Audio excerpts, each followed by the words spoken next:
Oh, aka Damon and Five.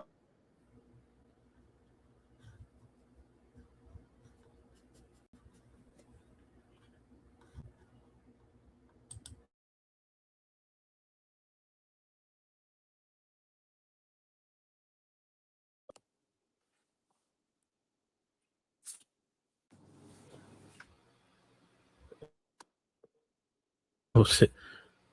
With Streets got manly unmute now? Damn, what happened? Welcome back to another episode of the Oh, I'm about to Positive say, yeah, Podcast. we We're joined I'm joined with our three regular co-hosts, of course, Freegum Nina the third. My guy Ryzen, we gotta find the last name for him, and of course, Black Uchiha, aka Damon and Five, could be Damon and Four, could be Damon and Three, but you know how it go. You know how it go. never, you know what I'm saying? It could be either or, bro. Could be, boy. Nah. Damon has. Hold up. He's a passport, bro. Today, you gotta address him correctly. Oh yeah, my brother. Bro. But he went foreign. You gonna tell him where you at right Yeah. now, Black Uchiha? Currently, I'm in Shinjuku, Japan. So it's 9:45 in the morning. What time is it? 9:30 ish, 45 ish, 50 ish. It's early. It's late for them, but I am in Shinjuku, Tokyo. I did tell my channel like the last video I dropped. I dropped in the comment section like, yeah, anything relating to chapter 34, look forward to it after I come back from Japan. But this is where I am, chat. That's far. You get How it? far is that from Tokyo? I know it should be close, but like minutes wise, how long far is that? So the way because I'm learning in real time. So we're in Tokyo, but like the part of Tokyo we're in is Shinjuku. Mm. You get it? So I ain't gonna lie, Tokyo's a big city. So like I'm not sure if I'm saying it right. So Like it's which like a prefecture borough is Like if you which? in Texas, but you in motherfucking Houston. Or Kinda like- or he Yeah, like kind of like that. he's like in New York City, but he's in Manhattan, New York City, Yeah, that's what I'm saying. or the Yeah, Bronx, something New like York that. City. That's it. Yeah, because even in Tokyo, we got plans to visit different cities. So yesterday we went to Akihabara, which is known as anime city. We stay in Shinjuku. We're gonna try to go to Gena. What's it called? Genza, and then also Shibuya because you know JJK. I gotta go to Shibuya. So those are the places on the list right now. But essentially, even with all of that, I think it's still considered like if you just broaden it, just it's Tokyo. Yeah. But like yeah, like what part of Tokyo? That's fine. So how much time a day you spend traveling? Yeah, that gotta be. That nigga have Bruh, like it was a freaking. I had two flights. So my flight from California, I had to get to California, but my flight from California, I went to I think Manila. It's in the Philippines. That was like 12-hour flight, bro. And then from Philippines to Tokyo, that was 4 hours. So yeah, it was good. So far right now, 16, 17. He beating the Just under 20 hours total. What's been Yeah, man. what's been the biggest culture shock so far? The biggest, bro. When I went to Akihabara yesterday, it's called the Anime City. Even my homeboy, he could testify. I was like, bro, if you would have had your metal glasses, you could have really caught me bug-eyed big kid in real time. I was just like, yo, look at that. Like, I seen that show. I was like, bro, that's a freaking bro. It was just Ain't got meta ridiculous, bro. glasses? How you go out there with no meta glasses, bro? And man, it is what I was geeked, and it was so crazy. That was like one of the biggest shocks when we went to the anime city. But just seeing like, bro, like I don't know, just like people getting off work, the kids getting out of school, like the uniforms is just like how it is in the animes, bro. But then I was telling my peoples, I'm like, I'm geeking like this whole time. A foreigner growing up wherever they grew up, they watching Avengers, they watching Fast and Furious. They like, bro, I'm trying to go to LA. I want to go to New York City, you know? So it's like that for them. So that's what it's like for me. When I pull up to Tokyo, I'm like, bro, I literally seen that in JJK season 2, episode 13. This is the exact spot I'm steady, like literally. So I've been geeking like that, bro. That's been the biggest shock for me. Yeah, no, I feel I feel that. That's a place I do want to go to, Tokyo, Japan. I want to visit. See Man, see I remember I was how supposed to go. They had an earthquake that year though. Oh yeah, Real bad yeah, earthquake. unfortunate. Yeah. Yeah, So I guess it's time to tap into Boruto. Some good old Boruto. Chapter 34 recently dropped. Of Oh, course, let some him great know though. stuff. Let him know. He's seen no Boruto out there though. Hold on, See, before look, we I wasn't even trying to do the fans like that, man. hold I on, wasn't let even him trying to do know the though. fans like that. You No haven't been Boruto. everywhere though. You haven't been I everywhere. haven't been deep enough. I was about to say maybe I'm in the wrong parts, but like I said, I was telling them I saw a lot of Naruto figures. The only Boruto content I seen was like adult Naruto, adult Sasuke, and I saw one Boruto Naruto Next Generation volume. And he And didn't I like think I went to like we went to like his 5 sword. different anime stores yesterday. So Whose sword is that you got, bro? Whose my did you got? sword, my sword. Oh, is it a red I, sword?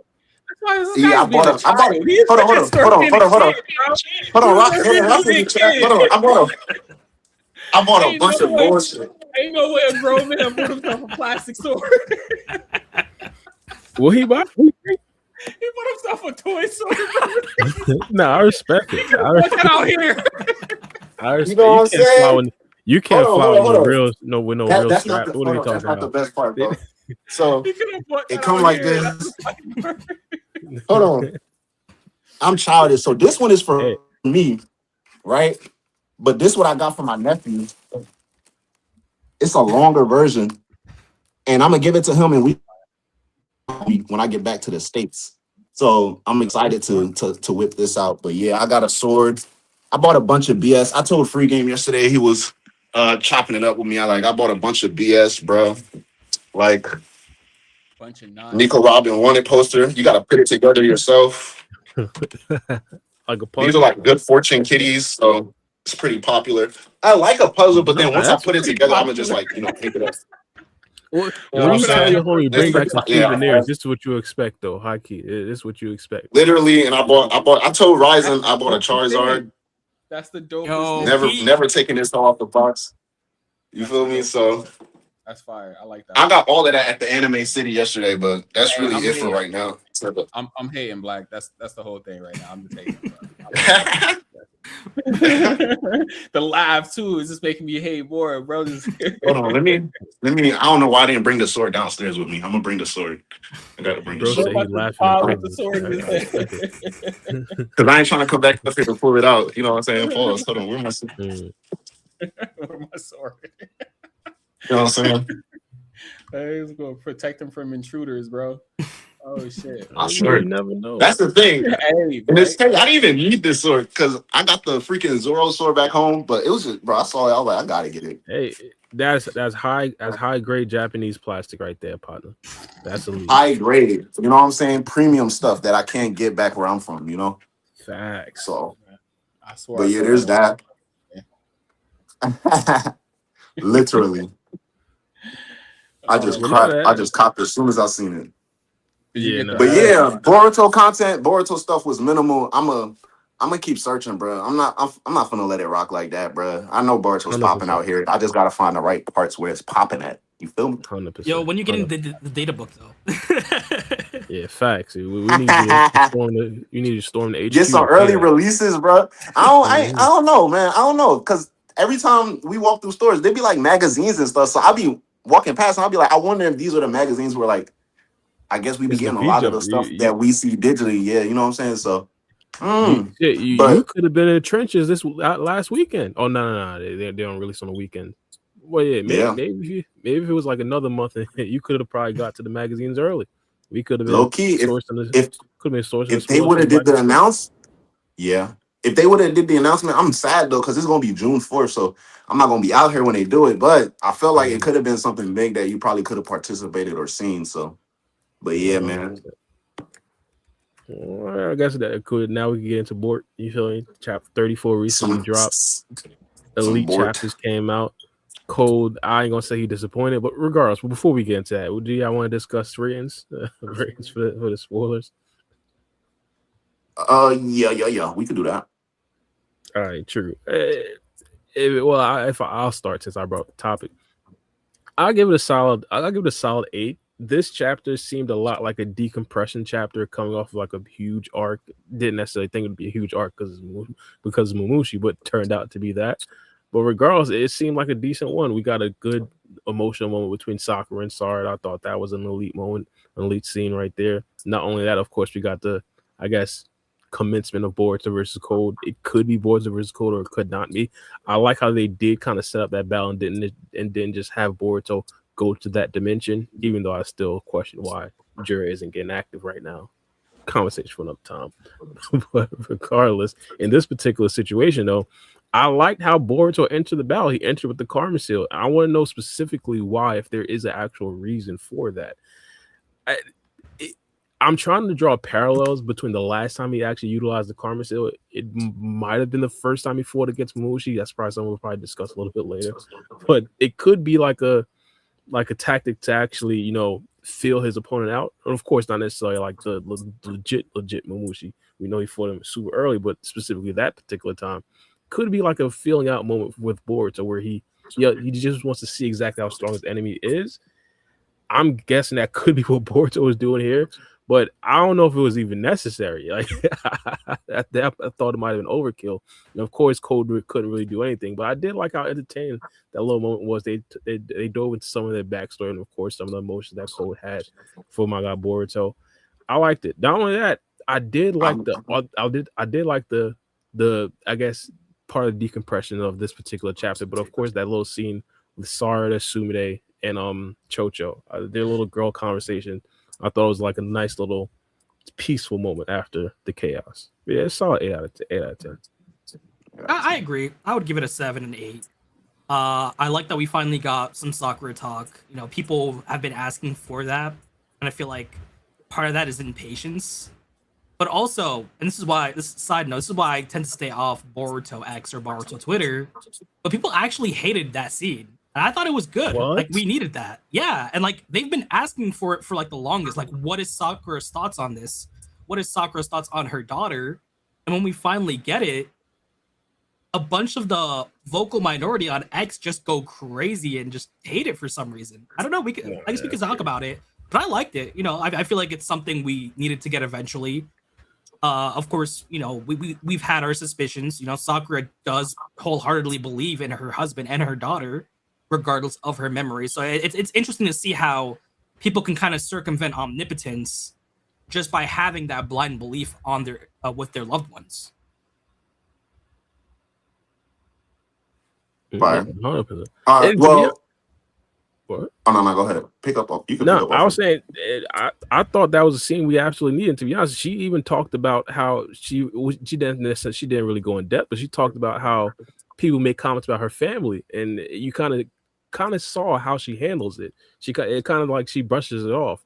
I kind of feel like that might not be the best because she might be bottling some things in, but also the fact that she kind of supports Sarada in potentially going rogue. I thought that was like an interesting moment as well. She made comparisons with Sasuke and Itachi. I thought that was an elite moment. I ain't 100% gonna be that slandered. That much slander. I didn't even peep the panel y'all talking about because my guys. I can pull it up, but like it's not officially out yet. That's the thing. Yeah. I was gonna say, I ain't gonna lie, bro. The shit y'all saying sounds like I don't know. I saw the panels. I saw Karma Boruto with the Jogan pop up. So I was assuming until Bara you were talking, but I was assuming. Yeah, he was just like, just in case Jura show up. But it looks like because I saw one of the panels. Ryzen was talking about like Kashin Koji told Boruto like, "Yo, Code is gonna be there. Be ready," or something like that. Is that true? Yeah. He okay. Pretty much told. It was like 3 separate possibilities. But he basically said. Okay, so I didn't I saw a picture of the panel of Sarada and Sakura hugging. I didn't see the conversation, so I'm hearing Itachi, all that stuff real time. So that actually sounds very fire. Chocho conversation, didn't see that. I saw a lot. The things I did see, a lot of the Himawari stuff, the Inogen stuff, healing, coming back, and then like I said, I saw a few panels of Code getting put on his ass. So, or at least at the very least being about to. So that was pretty bold for Code to try to attack, but I remember because we were saying, I'm like, low key, Code got these claw marks all over all these Shinjus, bro. He could probably be knowing what's going on. And long and behold, I'm pretty sure that was like one of the things Kashin Koji said. He's like, Code probably already knows Mamushi is dead and you're about to go free bug. So everything clicks, adds up. But the thing that just don't click, I guess that's why the lights are on upstairs for Code, is the fact that he attacked Boruto, but not just any Boruto. The nigga had a new eye and some tattoos glowing. And he was like, fuck it, let's try my luck. So yeah, that was actually kind of crazy. Um, for leaks, 9 out of 10, perfect. Like, oh, and my new thing is, because I know I've been given, it's been a consistent basis. I think this is probably would have been like my 10th chapter, given a 10 out of 10. My whole thing is like, if I don't have a problem with it, I'm gonna just stick with the 9s out of 10s. And if it's something I feel geeked about, it's gonna be a 10 out of 10. But hearing those Itachi and Sasuke comparisons, I didn't see that part, so I'm gonna wait till the officials drop. But for the leaks, I give it a solid 9 out of 10. There ain't nothing wrong with it. I ain't got no problems. That's fair. That's totally fair. And you know, Yeah. I'm gonna defend Code a tiny bit, just a tiny bit. You know, I'm of blind course, to the bullshit, bro. of course, Code doesn't know that Boruto has like prescience bullshit. So he did have a decent plan. He was gonna catch Boruto off guard. He did not know about the Byakugan. I think Boruto used the Byakugan just to like pinpoint Code's claw mark immediately, because like we have a scene where he looks through the tree and sees the claw mark. So I think it was just that. Like, let me find Code relatively quick. But quick question now. Yeah. Do we think that's what it was? It could be that, because of course there's a claw mark on the backside of the next panel. I kind of thought it could be that, or it was like a camouflage claw mark. Because I can't believe my guy's Code's claw marks is always like solid black. Like, that'd be crazy. I mean, he can make it pause. He can make it small enough to where I guess you can't notice it, but that's a good notice. Yeah, because it looked like it wasn't black because he was just seeing through it. It kind of gave me the same vibe of when he was seeing through the buildings to see Mamushi. So I think it could have been just as simple as that. We know he doesn't need the claw marks. I mean, not the claw mark, the karma seal. Like, he's already stronger than Code in base. You know, and I think it might be Uchiha catching me in a genjutsu. You know, he's in Japan, so his genjutsu's stronger. But I feel I'm starting to get those vibes on Koji. I might be in a genjutsu, but like he has a point. Like, he seems to be contradicting himself. Like, if the best course of action for Code is for him to die, why bring up these other plot points? Why tell Boruto, oh yeah, there might be a small tiny chance he might have a redemption arc? And to add to that, when he already told Inojin, if it's an ideal future, I'm not gonna say shit about it, bro.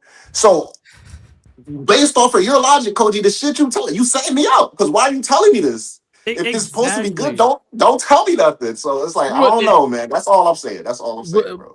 But we know the chances are not there, though. Like, he talked about how the chances are super slim, so that's probably why he's letting them know. 100%. But like, if you're telling the son of Naruto that there's a slight chance this man could be redeemed, this is the same man that wanted to save Bug just because he knows what Naruto's son would do. So like, if there's even an infinitesimal chance, he's gonna hold off on killing Code. If he had just told Boruto, yeah, I'm gonna need you to kill Code, because if you don't kill Code, Sarada's gonna die, Boruto would have like speed glitched him. and I ain't gonna lie, bro. I saw that he was like, if you don't, he would be going after Sarada or something in future like that. Yeah, that was option 2. Are we supposed to be? I'm genuinely like, are we supposed to be scared? I'm talking like, this is Sarada's corner, ringleader here. Are we supposed? Why?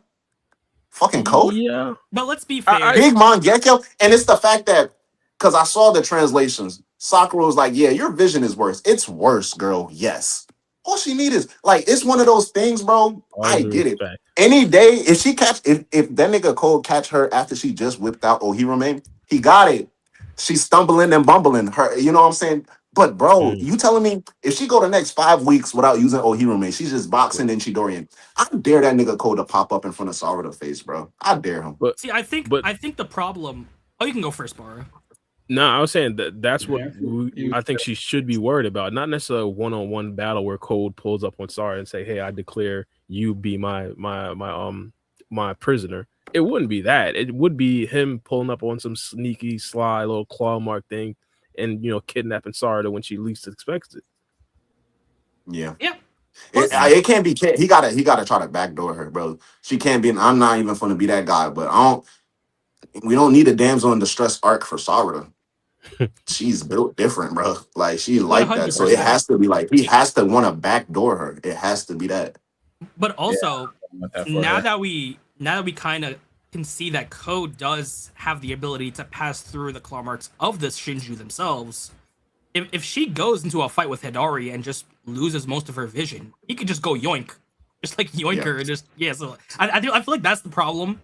I feel like Code, even though he tried to do a sneak attack on Boruto, which is a sound tactic, if you disregard that Boruto has like knowledge of the future, he was able to realize that I'm not in a position to fight Boruto at all. I'm gonna dip. So I feel like he is getting smarter. He is getting more crafty, and at some point he is gonna catch Boruto and Koji off guard. Like Koji seemingly thinks he's a loose end, but then it's like you said, he's contradicting himself and leaving these problems because like why even tell Boruto that there's a chance he'll go on your side if that will make Boruto potentially hold off on killing him, because that's just who Boruto is. If he's willing to save someone like Bug and even just say and even apologize after Bug died, he's definitely going to try to redeem Code or at least give him a chance, because that's just who Naruto's son is. Unfortunately, but I agree with that.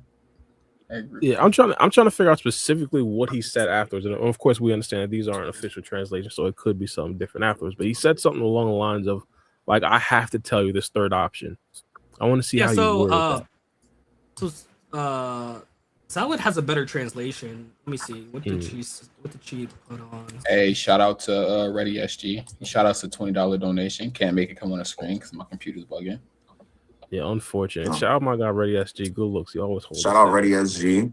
Big love. He's been showing love for a while, man.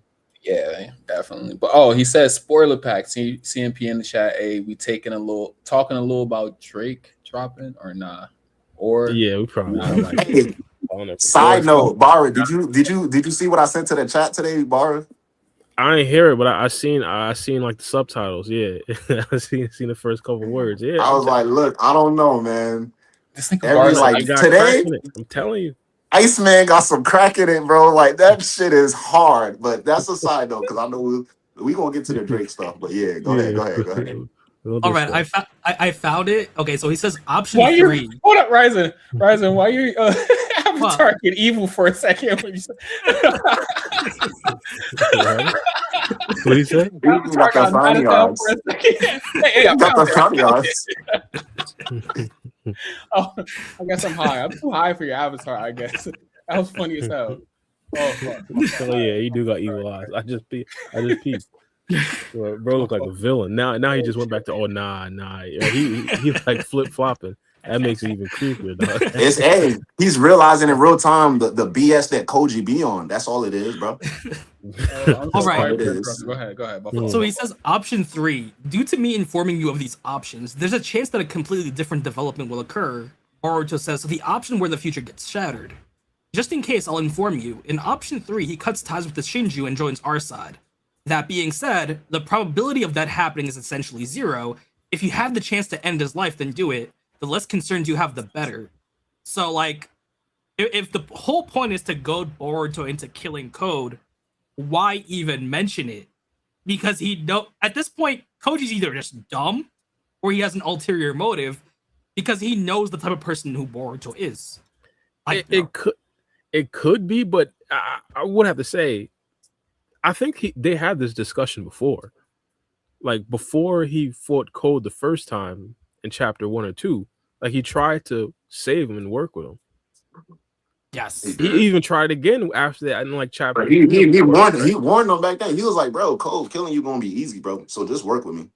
Yeah. So I feel like I understand where Ryzen coming from in a way, but I feel like Koji kind of trusts Boruto more since I feel like they had these discussions a little bit. I think I agree with that, but I also think it's one of those things where, like, if anybody, like, he knows Boruto is like, but if Boruto's willing to kill anybody in this world, it's Code. Like, I think it's also that, because y'all remember in chapter 1 when Boruto, I ain't gonna lie, I believe Boruto. I genuinely believe had the Shinju not tried to box him, he would have left Code to die with that Uzuhiko. He would have been like, yeah, he's dying, bro. He's good off of that. So I don't think it's far past. I think he low key like he probably maybe this is me getting caught in a reverse genjutsu rising, but maybe Koji's like, hey, Boruto will definitely kill this nigga if I don't say nothing. So he had to plant that seed. Maybe. See the doubt. Maybe. I don't know. At this point, I feel like there's still a decent chance to have like a Kabuto arc for Code. But at this point, all I'm seeing is Yamcha. All I'm seeing is a redemption arc, and then Code somehow ending up being a better person than Kawaki for some reason. That's crazy. No, who knows? I don't even know, bro. I can't even see Code like what's his banter like? I mean, he had banter with like Ada. That was like when Ada first popped up. He was asking Bug like, how do I look or some shit like that. So what is his character? Because ever since Ishiki died, bro, his whole thing is like Boruto, Kawaki. 100%. But like, you know what I'm saying? I feel like people forget that right now, Code is viewing Boruto under the lens of omnipotence. So he loathes Boruto. So for him definitely. So for him to join sides with Boruto, the person who quote unquote killed Ishiki, the person who was Ishiki's perfect vessel, for him to join forces with him, something crazy's gotta happen. I mean, that wake up call wasn't loud enough. Jura blew off an arm. He probably needed another arm to be gone before he was like, yeah, probably should team up with Boruto. So yeah, I'm thinking what Boruto wants, he probably wants to just Uzuhiko his will out of him. Like, I feel like that's what he was aiming for the first time and this second time. Where if like he hits him to Uzuhiko, Koji is forced to sit down with his thoughts in the whirling winds. You feel me? Because he can't really fight at that point. If the thoughts even come to him, bro, that boy got crazy vertigo. He gonna be tripping. Yeah, 100%. But I think that's Boruto to me has been trying to attack Code with like non-lethal attacks. It hasn't necessarily been like, all right, I'm taking this guy out. So it could be a certain situation where he is holding back because he does believe like there could be a chance like that he does join their side. But my idea, I don't think Koji, it would be in Koji's best interest to say that. First things first, I always have the idea that you guys say, and of course, I think you guys are 100%, but I know Mel 1,000% been banging this drum, basically saying that Koji sets up situations that are perfect for him. And I'm thinking the situation that would have been perfect for him is just telling Boruto, yeah, you gotta kill Code. That's it. Now, it did strike me that this was like the first thing he said, and the second thing, the second option probably made Boruto want to kill Code, but then the third one, it kind of like it didn't make sense to me. Yeah, it tempered it. I feel like for Koji to mention that, he's either planning something, or that timeline where Code joins them is just so good that even though there's such a low chance of it happening, he wants to keep that option open. Because it feels like Koji's not... If we're taking Koji off face value, that means he's not fully convinced on one timeline. Because it would be weird if he 100% wanted Code dead, because there are easier ways to do that. Just get Boruto to fully believe that Code wants him gone. Also, side note, I'm a Ditto. I was about to say, I just saw is that Udi who's commenting though? It might be so. It might be Udi. Or Saran. But yeah, I'm a Pokemon. Damn, he gonna be mad at I forgot his name. Kamui? Kamui, there you go. I was gonna say what's up. Or Kamui. Yeah, because I think Udi would go from his own page. I don't know. He would. Oh yeah, that probably is Kamui. I don't know how they work that channel. Yeah, not entirely sure, but specifically with this particular part right here, like, so hypothetically, let's say, we didn't even talk about Bug. We just skipped right over Bug dying. Over Bug dying. R.I.P. Oh, yeah, what he did? Yeah. Whoa, wait. Bug died? Yeah, Bug got clapped. It's over. He died? Right, what happened to this is gonna be super important. So it turns out that the Thorn Soul Ball, it actually rots after a couple minutes, which is insane. You might want to walk around with like a portable refrigerator. So that justifies Jura trying to get the fuck So on you out of might- here. You say you might want to walk around with a portable refrigerator. That's crazy.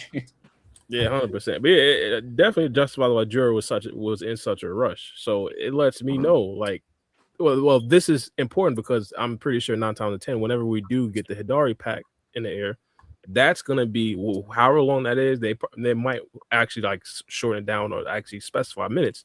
They might say like 5 minutes. That 5 minutes is probably gonna be super entertaining. Like getting Hidari's Thorn Soul back or Soul Ball back to Sasuke. I feel like that's gonna be like the. I feel like they itself. might. I feel like they might have to finesse it to where like they gotta bring the battlefield to where Sasuke's tree is.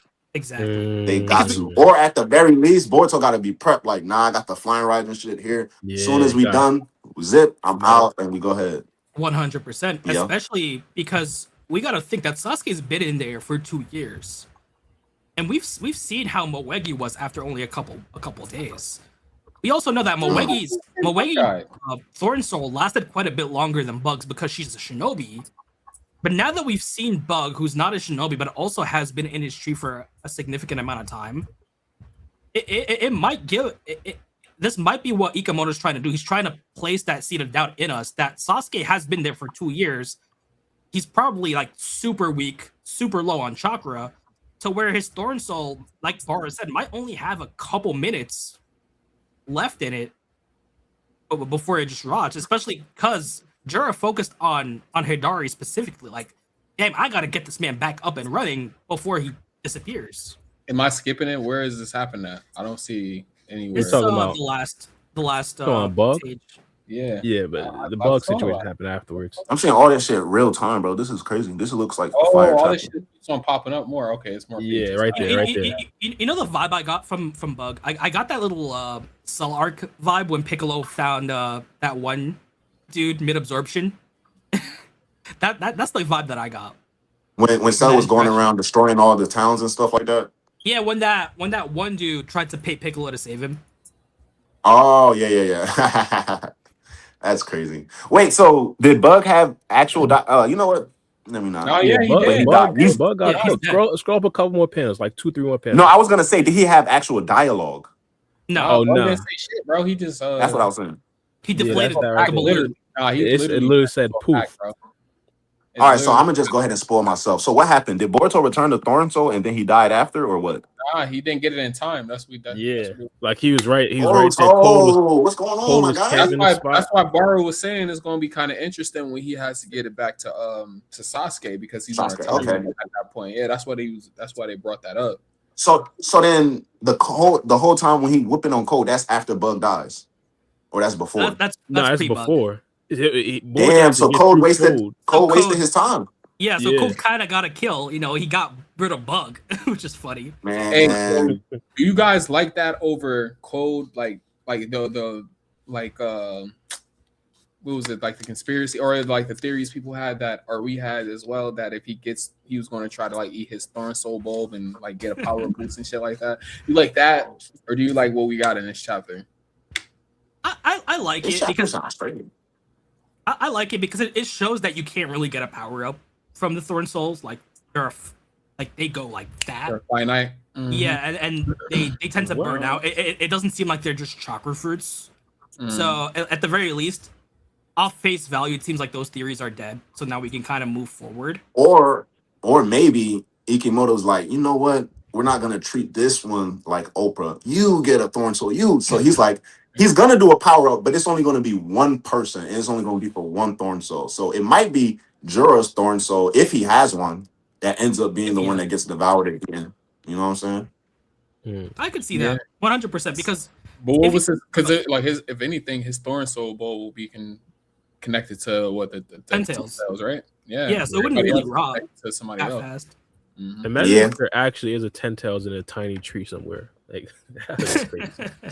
Also, y'all watch Demon Slayer, right? Yeah, I've seen Demon Slayer. First, I think y'all gonna pick up where I'm going with this. The anime. No, I haven't watched the But anime. in like the manga full all the way through. So in the Swordsmith Village arc, I think It was one of the upper moons. I forget, was it upper 5 or something? They were fighting him and they were trying to kill this dude. They like 3 of him and they were trying to figure out, bro, why can't he die? Whole time his real body was hidden somewhere else on the battlefield. So that's why I'm thinking maybe Jura might be fighting, and then they get to a point where like, yeah, he's unkillable, and then we find out, oh, he got the Ten Tails main thing in the cut, so that could be a whole thing. 100%. And you know, if we think about it, Ten Tails can come back. Like we know for a fact that tailed beasts can't die, so they really gotta like unfuse Jura from that Otsutsuki essence and like Code's claw marks, or else you're just gonna keep getting Jura. Yeah, 100%. I do wanna see hypothetically if they do just bring back the Ten Tails. Like, how would be crazy if they just bring back the Ten Tails? Like, hey, Ten Tails is back. Ishiki might return too. You never know. That's crazy. I ain't gonna lie, Ishiki. I ain't gonna lie, bro. I think Jura, like, Ishiki's like the benchmark for Boruto villains. Everybody rock with Ishiki. We all loved Ishiki during his run. Yeah. My guy Jura, like, I think he's snatching Ishiki's chain in real time. I'm not gonna lie to y'all, bro. Like, yeah, he likely is, but I do appreciate the fact that they haven't necessarily made it clear that Ishiki has been surpassed, even though we kind of know, but it wasn't like stated like how Jigen's was stated. You feel me? Jigen was like, all right, this guy is well above Jigen. Like, but Ishiki is still like, I don't know. Same with Barrymore Naruto as well. Like in terms of like strength wise, like they thought it was a possibility. Yeah, where it's like they didn't necessarily like just automatically like kill off that power scale of like Ishiki and Barrymore Naruto, where it's like we do believe like the characters like Jura hypothetically in current day Boruto, they're likely more stronger than Ishiki and Barrymore Naruto, but there's still a conversation to be had, and especially with characters Code. Yeah, that's why Ishiki and Barrymore Naruto are like that because they're still relevant to this day. And like early volume 1, volume 2, TBV, we were all in the hype. I was in the hype. Yeah, we're way past Ishiki's level now. I'm honestly thinking we just started getting to Ishiki and Barion's level. But the reason people are realizing is because I feel like personally people like Jura and Damon already been there. So we're just slowly unraveling, getting the rest of the cast to catch up. Boruto's approached that level. He's surpassed Jigen. Kawaki's finally with his limiters off. He surpassed Jigen. I don't think he's as strong as Ishiki. I know I've been saying if he has full karma, he got all of that experience, bro. You're supposed to get the experience with the. I'm done with these Boruto statements. Like I'm like my eyes work. I'm done with the bullshit. My eyes work. I know what the fuck I see. Kawaki's not as strong as Ishiki right now. You feel me? I know what I see. So, but yeah, they're definitely at that level. I think Jura is stronger than Ishiki. And I believe Kawaki's realized that, and he's like, fuck, I thought my potential peak would have been like it. And now that Boruto is as strong as he is, Kawaki's understanding like it's no point of even capping himself in his mind at Ishiki's level. So I feel like he just disregarded it because at the end of the day, Ishiki's dead. Jura's not. So we got to focus on the alive. You feel me? Yeah, the best thing Kawaki could do is just make Ishiki's power transformative. You feel me? Combine some of his skill into Ishiki's skill and make it a completely different thing, like what Naruto did with Kurama. You feel me? As best, or technically with Boruto battle experience. Why does he even have to like? What happened to that? Like he should already be doing that. No, that's why I'm saying we're not running with that karma battle experience bullshit because we seen Momoshiki pull up and he literally pimped out the Rasengan. So he wasn't using the Rasengan 1,000 years ago. You feel me? Yeah. So I ain't trying to hear that. Code is the one who told us about using this 1,000. And we went by the word of Code. That's what's crazy. Like we all need to reevaluate. You know, let's be honest though. We knew it wasn't true essence. We knew it wasn't true essence. But I mean, at that time though, Code wasn't a piece of shit, right? At that time, like we was like had high. Nah, at that time, Code was top dog. We was all scared of him. Like we still thought that it was like Code was a threat. And just now he's like he's the Yamcha of the villains. Well, the fine top dog, pretty much like we were saying. Hold the type of character he'll throw a punch and the sound effect is the. But bro, your fucking avatar is getting to me. Like squeaky. Before I had the thinking thing on, I was like, yo, that's it. That's what I'm saying. He is about to say something, and now I think you're extra fucking angry. Like, what's going on? Right now? He got a point. Are you insulted by something we said? what was I gonna say? I was gonna say, we gotta remember that 1,000+ year experience is kind of overrated. Because think about it this way: Yeah, it is. Momoshiki has lived for thousands of years. He still got clapped by two 30-year-olds Yeah, and a literally. 12-year-old. Ishiki? That's why. I mean, Nah, not yeah. Ishiki, he was doing him Momoshiki. dirty though. Like I mean, Momo. he wasn't really doing much, but he was doing him dirty. It took Naruto going into Baryon mode, but I mean, he did get tricked by. Oh no, Ishiki. He talking about I meant Momoshiki. but even I if we meant do that, we still Wait, at this point. I think we talking about Ishiki. Am I mind? Now we was talking about Momoshiki, but you right about the Ishiki thing. But even with that, bro, Oh the shit. stats is there. He's under Naruto's belt. Like that's part of his belt. Like I mean, just look at. Ishiki. I mean, He look could at say Kurama. that. I mean, just look at Kurama. He's barely 1,000 years old, and he's always coming out on top over these Otsutsukis, be it Kaguya, Momoshiki, Urashiki, Ishiki. Like, you got to remember, at the end of the day, they all got packed. Who's still kicking? These Kurama. Shikis fucking suck. It's fucking Shikis. It's fucking ass. Like, bro. Kaguya's dead. She's gone. She Ishiki's has an ass. dead. She doesn't have a Shiki in her name though. So. Well, technically, the problem wasn't never necessarily like their power. Like they all got jumped. Like all due respect to He said they all got jumped. That ain't it. I mean, at the end of the day, I'm still giving that shit to Kurama. I mean, he's still kicking around. Like, he can come back. He can come back to life whenever he wants. Kaguya's I mean, done. Shiki didn't even really get jumped though, too. Who Shiki Kage? manhandled everybody. Nah, he boxed Baryon mode Naruto 1-on-1. Can you really say that Sasuke and Naruto fucking jumped him? Like his feet was in Sasuke's face. Nah, they jumped. Like, They jumped Jigen and they jumped Ishiki. Nah, I'm not talking about Jigen. I'm talking about it's like pure Shiki, like unleashed. Yeah. But that's the thing about it. Just because you jumping somebody don't mean y'all winning. Yeah, they was jumping them, but like this shit wasn't working out. You Bro, said, it was like two kindergartners trying to jump fucking. I get jumped by my niece. I get jumped by my niece and nephew almost every day. They never won. They never won though. They jumped Urashiki. They had the two tots out there, Naruto on board, so they had Sasuke and Jiraiya. Yeah, they got jumped. That's crazy. The only Otsutsuki that didn't get jumped is Toneri. Urashiki got jumped. Momoshiki got jumped. Kaguya got jumped. Ishiki got jumped. Ishiki, when he was Jigen, got jumped. Nah, like everybody. Yep. Mm-hmm. For sure. So you know what I'm saying? That's even worse for him. That's like even worse. Like you're just making it even worse for him. Like that's like. I mean, for like, who? look, They For were playing Toneri, the last topic we were talking about, I was saying Toneri is a fucking bum. And then you. I mean, but no. So you like he's like the that. only one who didn't get jumped. He got taken on by a teen. Okay. But Yeah. that one, I'm not gonna lie. The ten. Tenzigan was Naruto Kurama Mode 2 was enough to whoop on. Yeah, I don't know, man. Hey, Naruto's like that. That's how these niggas is just different. Like Ishiki and Momoshiki, they just different. You feel me? He didn't even go into like any KCMs or anything like that. All he did was cloak his fist in chakra. Like that's all he did. Punch that man across the moon. He made a crater in the moon, bro. Kishimoto be was fair, feeling though. froggy. He was feeling froggy. He was saying both Naruto and Sasuke could compete with Kaguya. Like he was feeling froggy. Hey, and also, no, go ahead. Because I was gonna say is low key. We got to take into account. It's 2 years after the war. They was in condition. And Naruto did say a few times throughout Boruto prior to fighting Momoshiki and Ishiki and Sasuke said too, like, you got to get in shape. Are you in shape? What's going on? You not in battle, peak battle. So I'm taking that like Naruto when he fought Toneri. That's an old man strength though. Like he was in that mode though. He was in that mode during the Toneri era. He was still getting active. You know what I'm saying?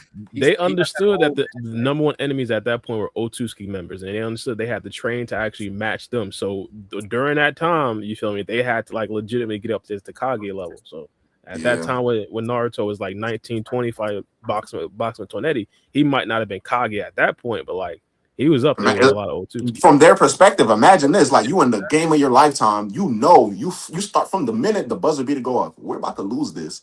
The game goes on, bullshit starts happening, your eyes widen. Gang, we can win this. Y'all win it, and you said, you know what?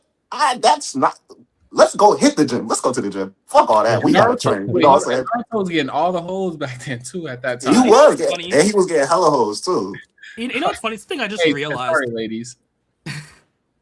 Something I just realized. You'd you'd think Naruto and Sasuke would like spend that decade plus trying to figure out, hey, maybe we can recreate Hagoromo's sealing jutsu. If another Otsutsuki ever shows up, let's just seal him up into a moon. You know, I feel like Orochimaru has that Uzumaki information. Sasuke has the Renegon. Naruto has the tailed beasts.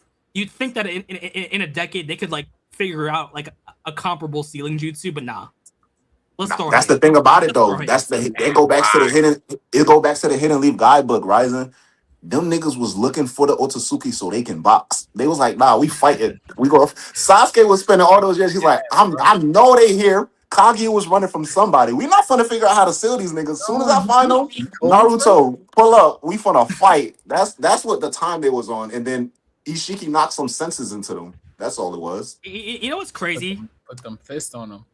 Kaguya out here spilling the beans on Momoshiki and Kinshiki.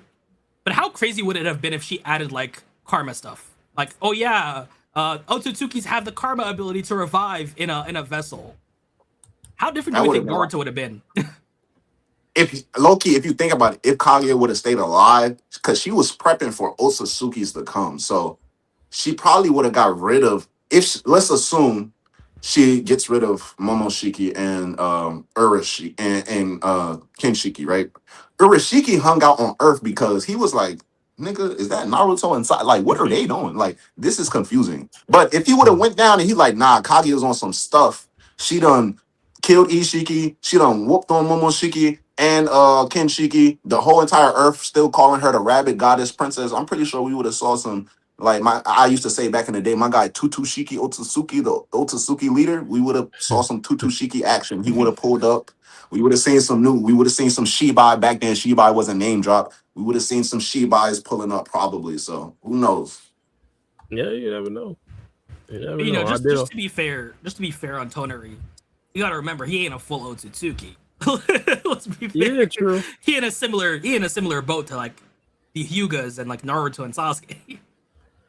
But he might have. I want to say technically Boruto and Kawaki are more Otsutsuki than Toneri. Yeah, he's less Otsutsuki than Boruto and Kawaki technically. I wouldn't even compare him to. Is he more Otsutsuki than Indra and Ashura? I doubt it. He's more than Naruto and Hinata. I think that's probably because think about it this way. Hamura and Hazumo are half, right? So they're 50%. Yeah. Indra and Ashura are a fourth. They're 25%. So Hamura, who's 50%, would have had to have taken his family up to the moon and a couple humans. So just. Well, how you know they was humans? I mean, they would have to be humans. There's no other Otsutsuki that were there. So there's no other Otsutsukis. Just off Hamura having kids, they would be 25%.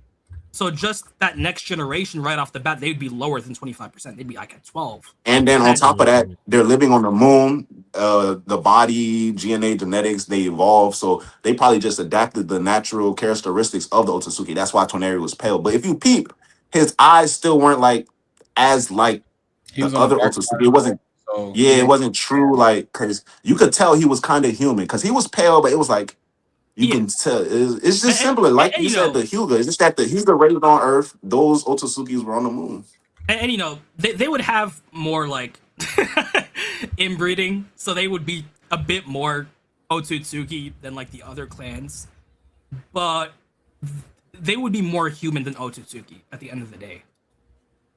Yeah, I get it. Yeah. You know, it goes to the fact that the Moon Clan kept that last name.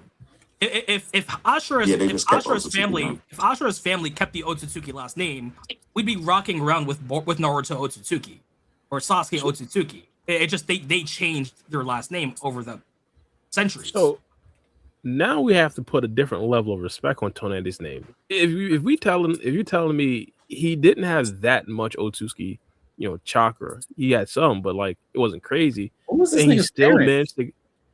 Yeah, but he still managed to get up there with Tonet or with Kaguya. How was he born? Because if you think about it, he's coming from the family of Hamura's side. So he was like, I need somebody from my uncle's side of the family, Hagoromo, which would be what's the name? The what's the name? The other half of the other half of Hamura. Hamura's side.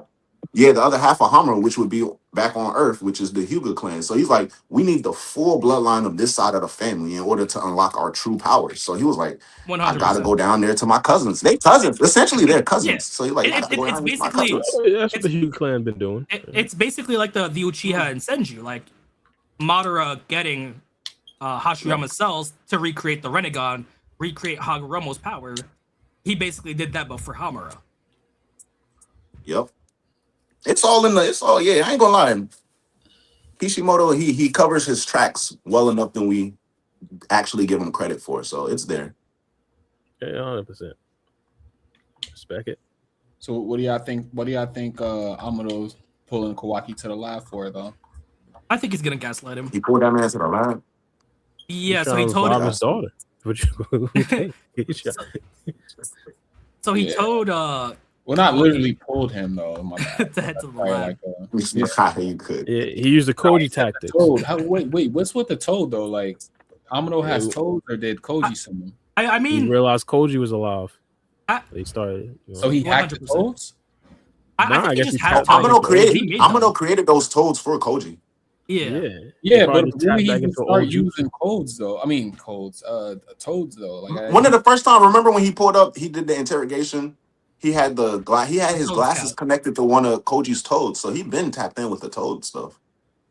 Plus, I think It's been a that one minute. viewer, utilize that the one toad. viewer was right, where he wasn't looking at Koji's eyes, but he just hacked Koji's toads or something. Yeah. Yeah. And also, after we realized the toads didn't come from Mount Miyaboku, it's like, well, we think they came from. Yeah. Literally the lab.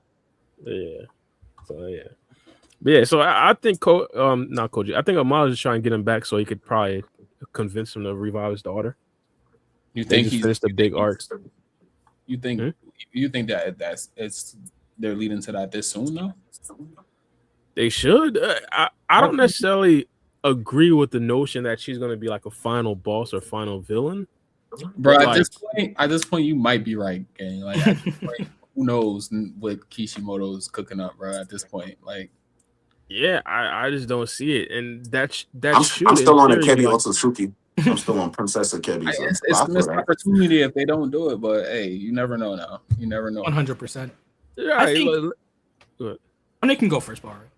no, I was just saying it's a possibility. I ain't gonna say it's not a possibility, but at this particular point, Amado should be gung ho about it. If you think about it, this has been what he's been working for literally years. He got pretty much kidnapped and pretty much used like a puppet by an Otsuki member for this particular moment. And the moment's finally here. He's like, shit, bro.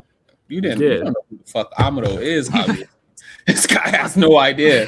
Amado use Jigen or use Yeah, Jigen we to get can't- to his goal. Fucking Jigen and I don't Jigen, know about bro, that. the opposite I way don't- around. We can't trust that nigga Amado, bro. Like, yeah, 100%. My bad. I just had to. I don't know, I just had to say that. My fault.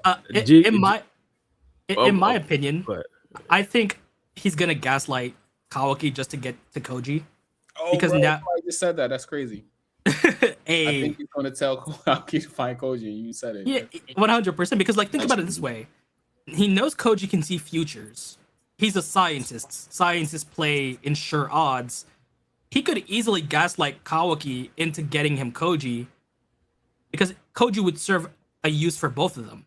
In Amado's case, he'd know exactly the right moment to revive his daughter. He'd know exactly what would happen. It's also a failsafe against Kawaki in case Akibi becomes an Otsutsuki and Kawaki wants to kill her. But he can also gaslight Kawaki by telling him that Koji could tell him the best course to protect Naruto and to deal with these Shinju threats and to deal with Boruto. And it's basically that.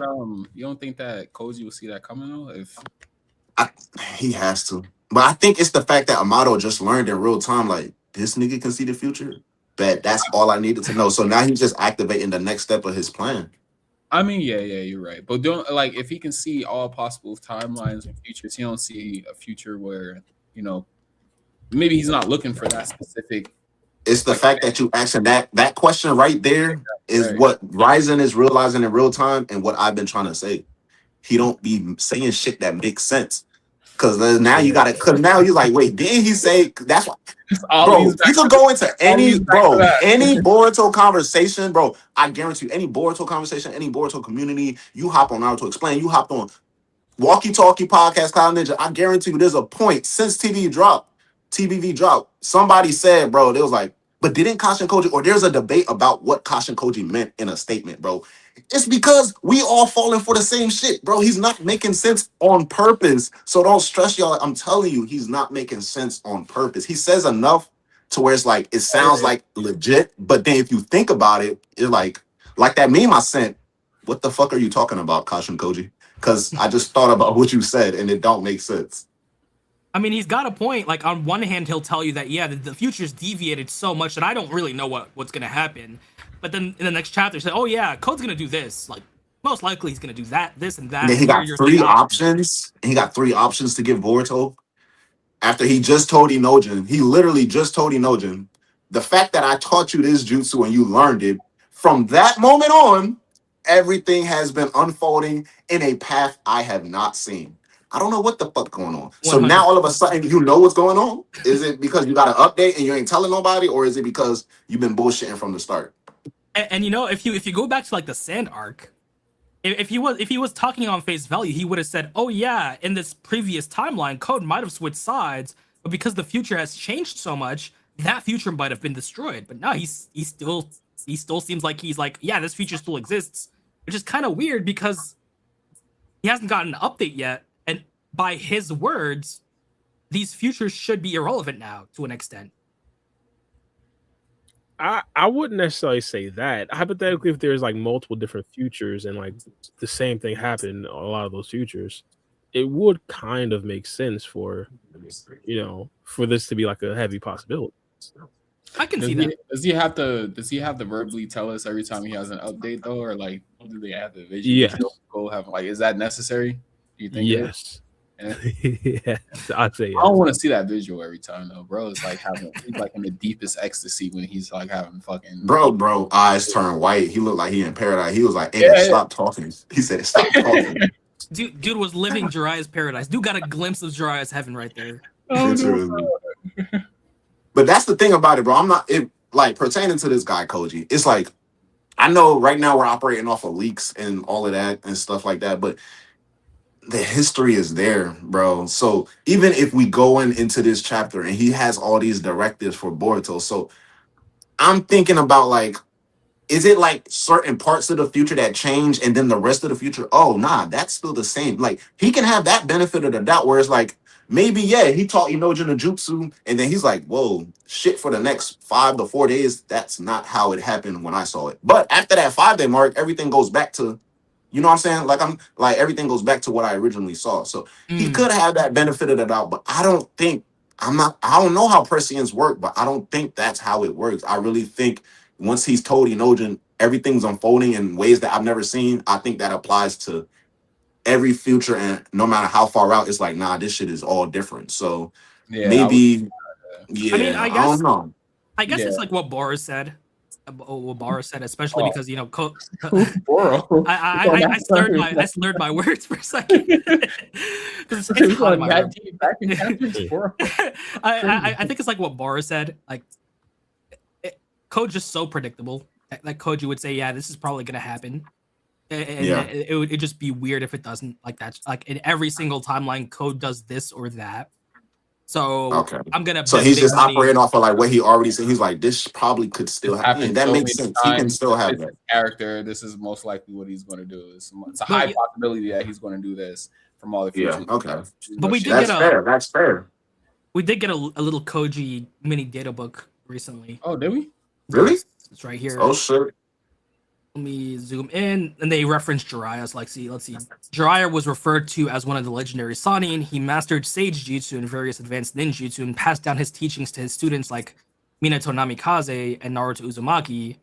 Kashin Koji, a cyborg that came into being based on Jiraiya, shoulders the same predetermined fate of reformation. Yeah, basically being responsible or tasked with guiding the future generations. But we see how Koji's taking this task. And I'm not going to lie to y'all. I say all this stuff. I'm just calling Koji out on like literally just word for word. I'm like, you're not making sense. You're contradicting and you're playing in Boruto's face. He's an amazing character. We can bring up the debates. I got Kashin Koji over Jiraiya. So like, just to make that clear. But yeah, I still see his bullshit. Like they it's there. actually No, he's a great character. It's all right to question a character, no matter how Yeah. good. 100%. It is right, but that's the thing about it, Free. We know 95% of the community don't think like that and they don't understand. So if I say something bad about Koji, that means I gotta hate him. I gotta wake up, look in the mirror, and say I can't fuck with Koji. But they don't. Nah, I like Koji. I think Kawaki is. I shit on Kawaki every day, and I probably do wake up, look in the mirror, and say, yeah, fuck Kawaki. But he's essential to this story. Like we need a Kawaki. With no Kawaki, I don't know how long I probably would have been doing YouTube on Boruto. So there's that.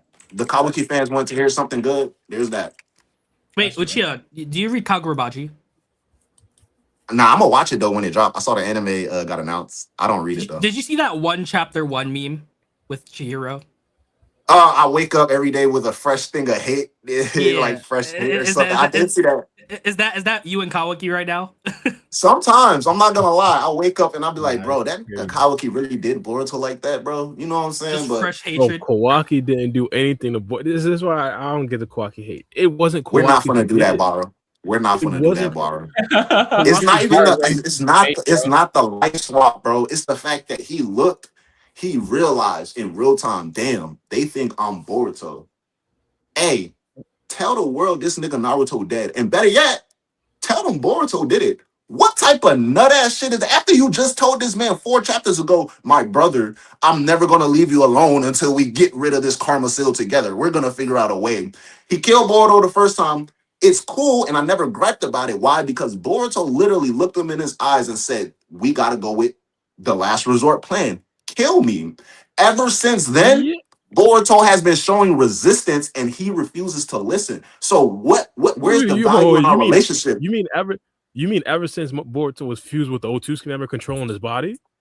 We're gonna- Okay, Bora, I have a But question. we're gonna operate off of the whole thing where it's like we spent this entire time, Kawaki, talking about this, talking about that. You Yes, killed me. We agreed that was gonna be the thing. Wait a minute. In a Start situation. right there. Start right there. Start. He spent You the got it, whole go time ahead. arguing with the sober. He spent the whole time arguing with the sober-minded Boruto that wasn't being influenced by the Otsuki member. Carry on. What do you mean arguing with you talking about after he was like, yo, Boruto, bring out Momoshiki or something? Are you talking about that? No. They were basically saying you were basically on a monologue and you were chronologizing the timeline. How Boruto told Kawaki, "Hey, if this happens, do that to me." Yeah. You feel me? Basically, that Yes. was the sober-minded Boruto speaking to Kawaki. After that, Yes. after he was taken over by the demon Otsutsuki, all of a sudden that plan changed. So we're gonna do that, but we're gonna do that, right? But he's sober-minded in the middle of a battlefield where the demon just took you over 30 seconds. I was just fighting you. And now all of a sudden you're talking about some kill me. So we're gonna rock with you in that mindset. But everything calms down. I wake up, I got a life to contemplate about, and I'm saying don't kill me, but you're not gonna listen to me. Yeah. Don't borrow. We can't do that because we that cannot do that because that wasn't the only time they had that conversation. They had that conversation before that. They did, and that's the thing about it. He agreed. That's the thing about it. He agreed to it. Boruto said the last resort plan. If Momoshiki takes me over, you have to kill me. And then they even went back to that plan in TBV. Boruto was like, we're dealing with these Shinju.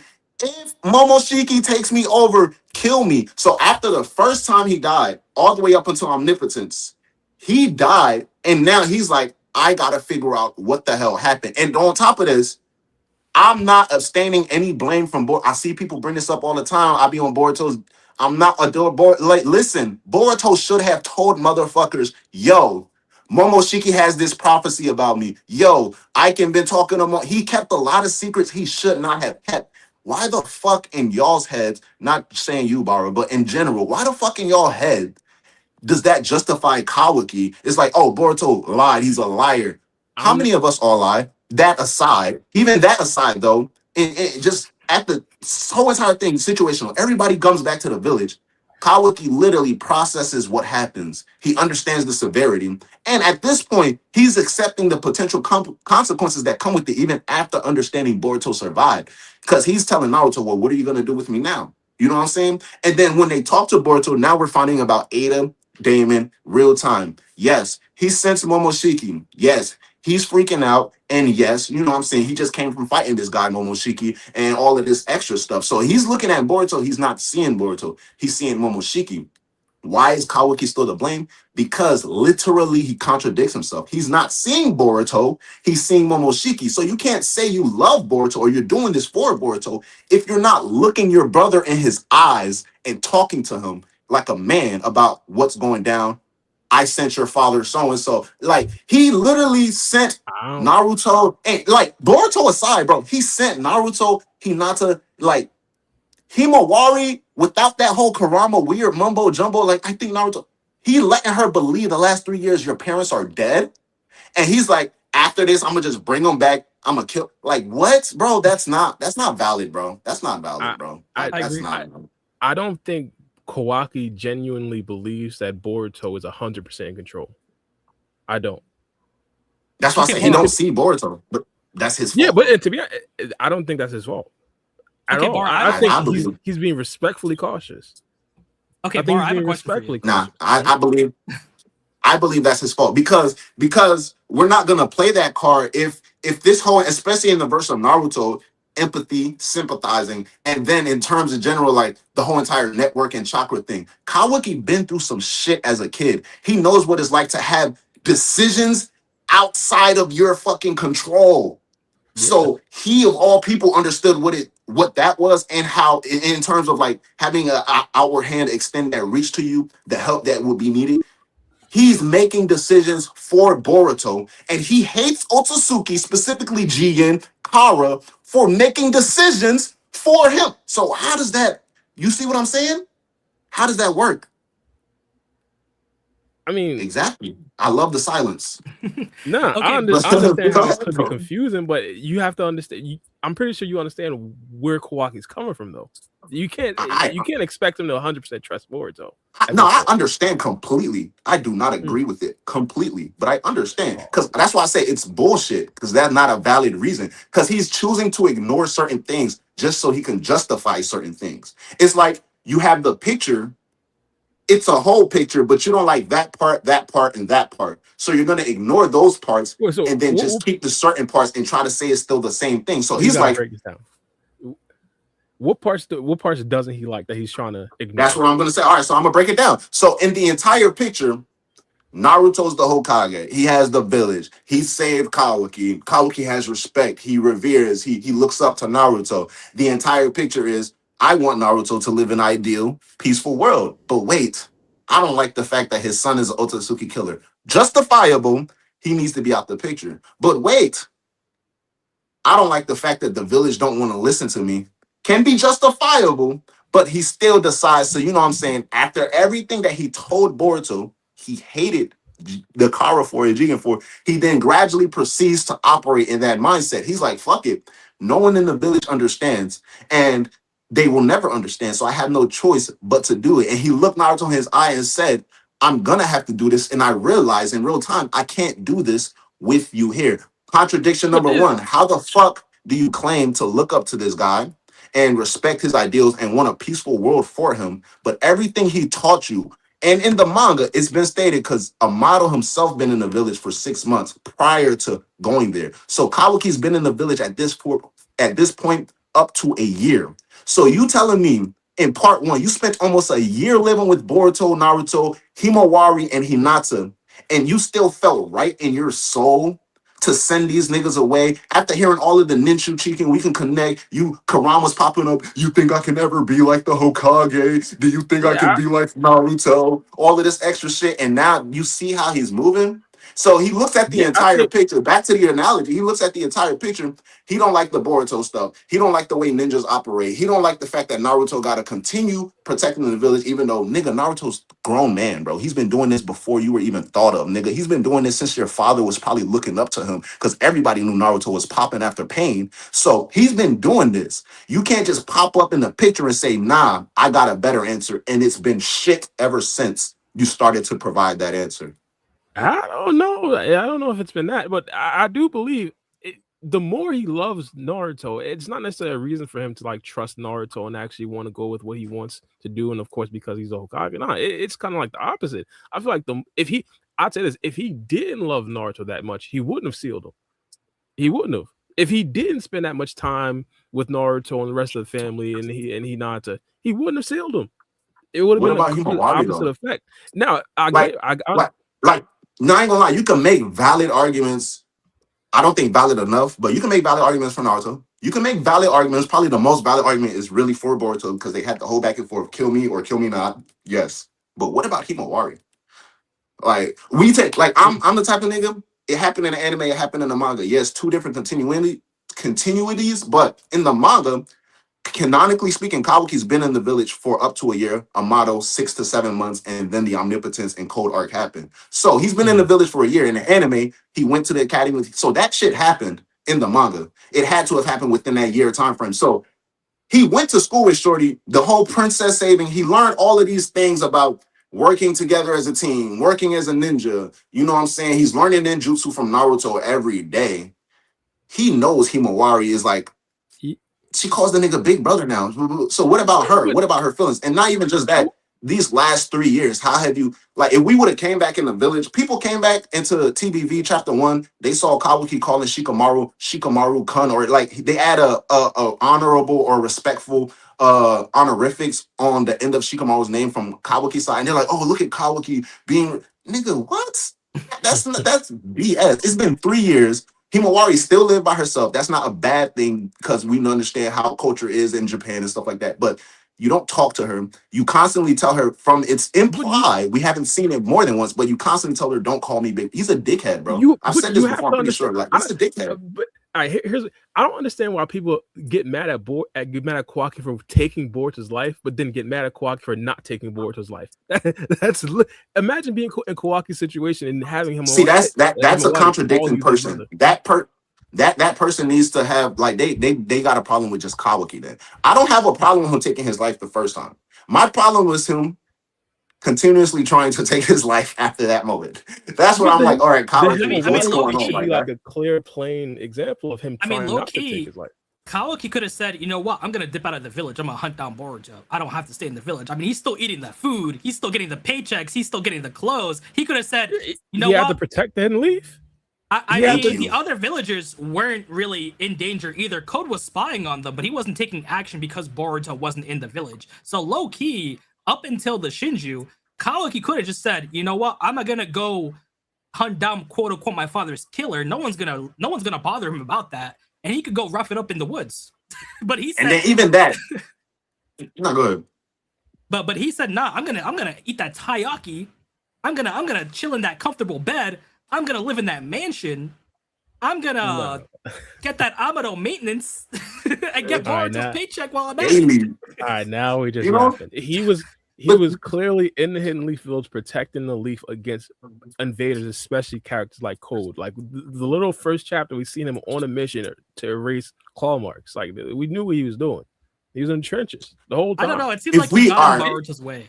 Let's be honest. So I believe he was. I was about to say he cared more about protecting the leaf than his actual goals of being the Otsuki killer. Man, I'm not gonna lie to you, Bara. It's like, you ever seen a person that just be BSing? It's like everybody around can't see it, but you just like, nigga, I see it. I see you. I'm looking at it. People like, oh, because I give you that. Chapter 1, he was taking claw marks off of people's bodies, so it's implied, he's been walking around the village for the last 3 years, making sure Code's claw marks aren't here. All of that is cool, but honestly speaking, even in story, Boruto literally saw this man after 3 years. He said, what the fuck have you been doing? That's what Boruto said. And this guy is like, we're complaining outside of the story.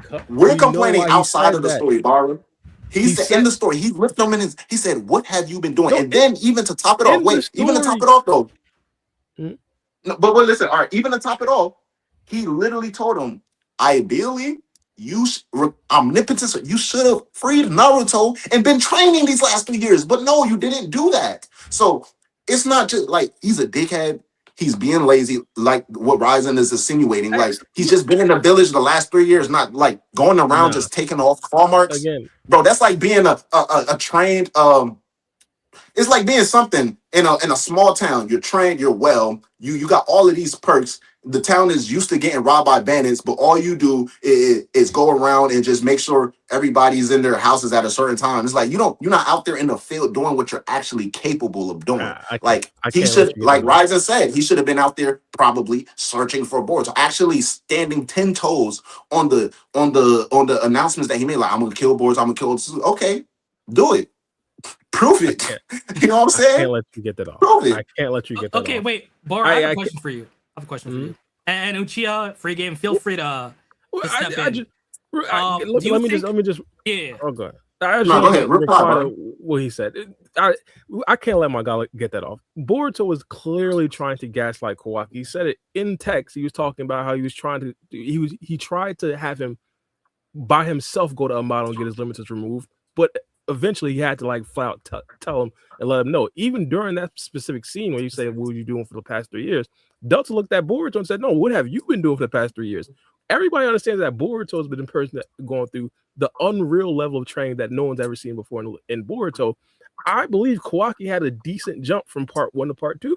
It's just that we couldn't really tell because, of course, Boruto was that crazy and Kawaki didn't But fight any light characters. if we're gonna take in other perspectives, just staying on that point, he also saw Sarada. He also saw Seijimo Mitsuki. He was like, yeah, he knew he was stronger than him, but it was Kawaki's lack of strength that actually made him like, what the fuck? Because he saw Seijimo Mitsuki. He was like, he wasn't anything, he didn't say anything crazy. He was like, Mitsuki, I ain't gonna lie, bro, this is about to get a little rough for you. He saw Sarada, he was like, yo, shorty, stay alive. He saw Kawaki, he said, what the fuck have you been doing? Is that not weird? It's not, because hypothetically, if Mitsuki was the character that had the limiters that were potentially stopping him from helping out against the Shinju, he'd probably be talking to Mitsuki like that as well. He'd probably say, Mitsuki, you're weaker than I thought you would be, because he'd be trying to gaslight him to get his limiters removed. See, I don't think it's just that he was trying to get him to get. He was genuinely like, bro, you're not even close to like, this is ridiculous, bro. He's genuinely like, yeah, this is ridiculous, bro.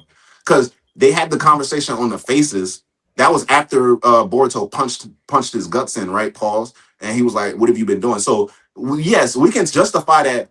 I don't think it was gaslighting because Boruto got confronted by Kawaki and he was like, bro, let's go run up on Jura and Hidari right now and jump them or run these 2v2s. Thankfully, Kawaki didn't agree because we know he would have been a liability that battle. But Kawaki's like, no, I'm going to attack you. So Boruto punches him. What the hell have you been doing the last 3 years? His karma goes crazy. He leaves. Hidari versus Sarada and Boruto happens. Jura versus Himawari happens. Thorn Soul, all of that happens. Boom. Interrogation. Boruto escapes. The first thing he does, like, nah, I'm not letting that slide. Hokage Stone Faces. Kawaki, tell Amato to go get your limiters removed. So that lines up. That can't be gaslighting because he literally experienced his strength in real time. He experienced his strength in real time. And he said after that whole entire battle and arc, he's like, yeah, Kawaki, you got to get stronger, bro. Because I didn't even think you were going to fall out after that punch. It was gaslight because he understood that any sort of battle that they were going to be in, Boruto was going to be significantly stronger. And not only that, was going to be significantly stronger, he was going to view Kawaki as being significantly weaker, just like how he views even a Sarada as being significantly weaker, current Sarada, not just old Sarada. So like, it's going to be that for Boruto. But we already seen how Boruto still, even in real time, has to draw answers out of Koji. So at the very least, we can't assume he has the full picture of the current state of affairs in Hidden Leaf. I believe at the very least, Koji's like, it's safe. Nobody's dying. And Kawaki is still there. Yes. So Boruto obviously, like, yes, because of what he told Kawaki, it's insinuated he had knowledge to basically the future versions of Kawaki, basically saying like, yeah, you would have told Amato about your limiters, or you probably would have freed Naruto and had him train you. So Boruto has knowledge of those futures. It's the fact that what does he know? Like, you know what I'm saying? Like Koji said, even when he started working with Ada, he had to confirm things with his own, regardless of what he knows or what he's seen, he had to confirm. So Boruto going to the village, he has an idea, but he doesn't know. So for all he knows, Kawaki can be a real issue right now. Kawaki can be a very a real problem. Okay, but he has a point. He has a point because going by what we know in this current chapter about like the percentages of the timelines, there could have been a decent, like, it's headcanon for now, but there could have been a decent fluctuation of Kawaki's power level when Boruto got there. Like, Koji could have low-key told him, he could have been anywhere as strong as Code level to Ishiki level, and Boruto wouldn't know that for sure until he saw Kawaki's power level.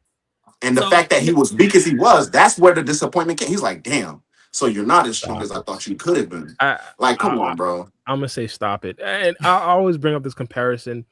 Kawaki at the beginning of part 1, we understand he has an extra year of training, but comparing that to pre-Koji training Boruto, I feel like they're significantly equal. Or Kawaki, because of the extra year of training, is probably better. And to be honest, Boruto should have been better because he was spending a lot more time training. All he was doing was training with Sasuke, whereas Kawaki actually had missions to attend to. We also got to But remember. his strength, no, but yeah, his strength is irrelevant because it's about how he thinks, how strong he believes Kawaki is or could be. So that versus the actual reality of like he literally one-tapped Kawaki with a punch. So he's like, bro, what? I just don't think that quote right there was like actually like altruistic from Boruto. I think there was some motive behind that quote. That's a fair assessment. We also got to remember though, during the Sasuke training arc and when he fought Code, you'd have to compare base Kawaki to base Boruto, because Boruto at that moment in time, he has no access to karma, while Kawaki does have access to karma plus his cybernetics. Yeah. So that's Boruto closing the gap just in base. I'd even say base Kawaki probably is like comparable to that Boruto. To the 1 year, basically Sasuke's Boruto instead of Sasuke. Yeah. I mean Boruto before Koji. Yeah, I ain't gonna lie, Boruto. Yeah, probably because he had to run from Code, and Kawaki was like, I probably can take out Code. So yeah, I say they were comparable to each other. But still, that's a lot. That's saying a lot on Boruto's end. Don't forget. 3-year Kawaki is the one who got his strength level modified to just be able to take care of Code.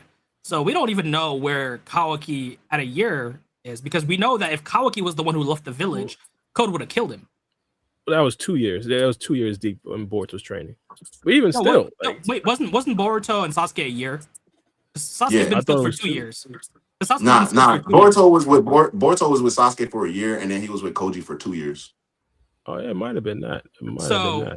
So it's debatable. Or maybe he could have been with Sasuke for a year, and then probably like 6 months on his own for a couple months. Yeah. So he was with Koji at least a year and a half at the very least. But just a quick question. I have a question for Bora, and feel free to jump in, Uchiha, and free game. Bora, do you think the village should have killed Naruto as a child? No, but he's dangerous. No. He's dangerous to their world. Like Naruto could have lost control and destroyed the village. You could have said that about like copious ninjas back in the day. Okay, but like Danzo.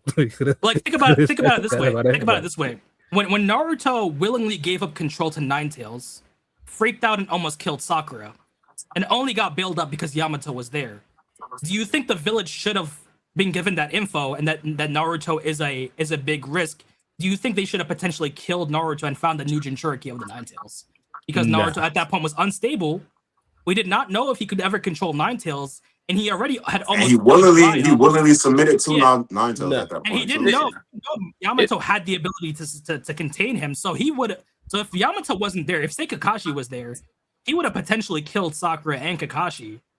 And we didn't know. I think Kakashi had some abilities as well that were able to contain. He did have Kamui at that point. So, but then that's like having to kill potentially Naruto at that point, because the seal that Jiraiya gave him only worked pre Two Tails.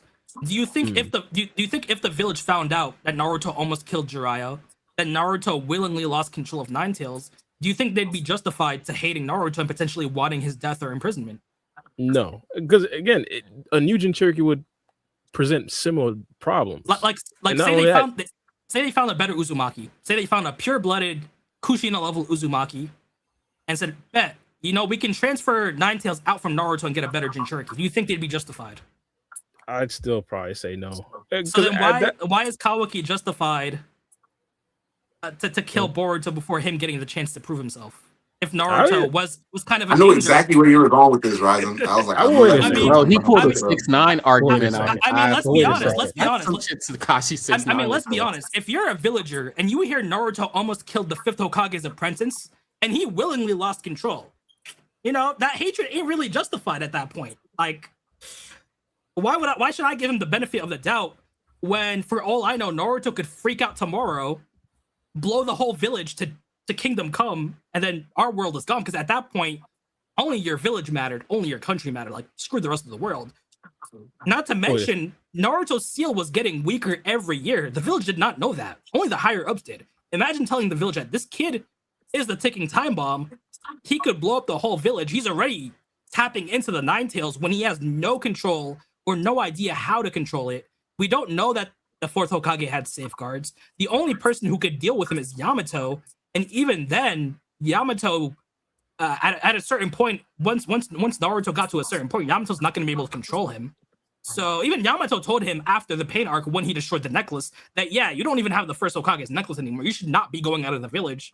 So do you think they should have killed Naruto and not risked it? Because, you know, that was a risk. No. Let's be honest. Naruto was a risk. He did not have Kushina's special chakra. And this was him losing control over half of Nine Tails. So, Yeah. you know. I get it. Don't get me wrong. I get that. I wouldn't disagree. I don't think they should have killed Naruto, and I don't think Kawaki should have sealed Naruto and Hinata. But do you think Hinata.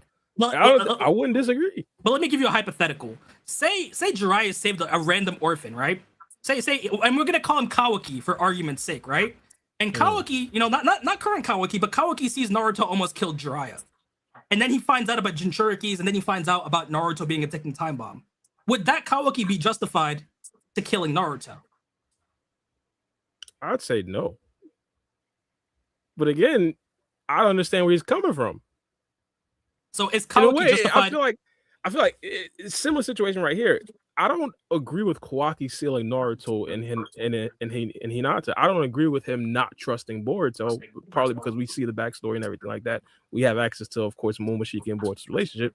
But it wouldn't be crazy for Kawaki to think that. It wouldn't be crazy to think like Kawaki should. Or it wouldn't be crazy for Kawaki to not trust Boruto or to want to seal Naruto and Hinata because of those external circumstances. Okay, I agree, but like we're not talking about the stealing. We're talking strictly about Kawaki killing Boruto for being an Otsutsuki. If Kawaki saw Naruto before he gained full control and decided, I gotta kill every Jinchuriki, the Jinchurikis are the problem, would we hold him up to the same? That literally probably would have been his plan. I feel like I view that similarly to Kawaki's goal with the Otsutsuki people. I don't necessarily view that as like an altruistic, you know, like the right gun-ho thing to do. But I understand why Kawaki feels he needs to do that. And in a similar circumstances, going back to the make-believe Kawaki, I understand why that Kawaki would want to kill all Jinchurikis. And to be honest, that wouldn't even be that crazy rationale thinking of ninjas back in the day. Ninjas back in the day crashed out for way less. So that means the hatred to the civilians and the ninja of the village are unfounded because they were right. They were justified to be shady with Naruto because of what they knew about Jinchurikis. I mean, yeah, you could say that. Okay, bet. I mean, I agree. You understand. You could understand why people felt ways about all the Jinchurikis, and especially in Naruto's case, you know, because of course we dove so deep into the Hidden Leaf Village.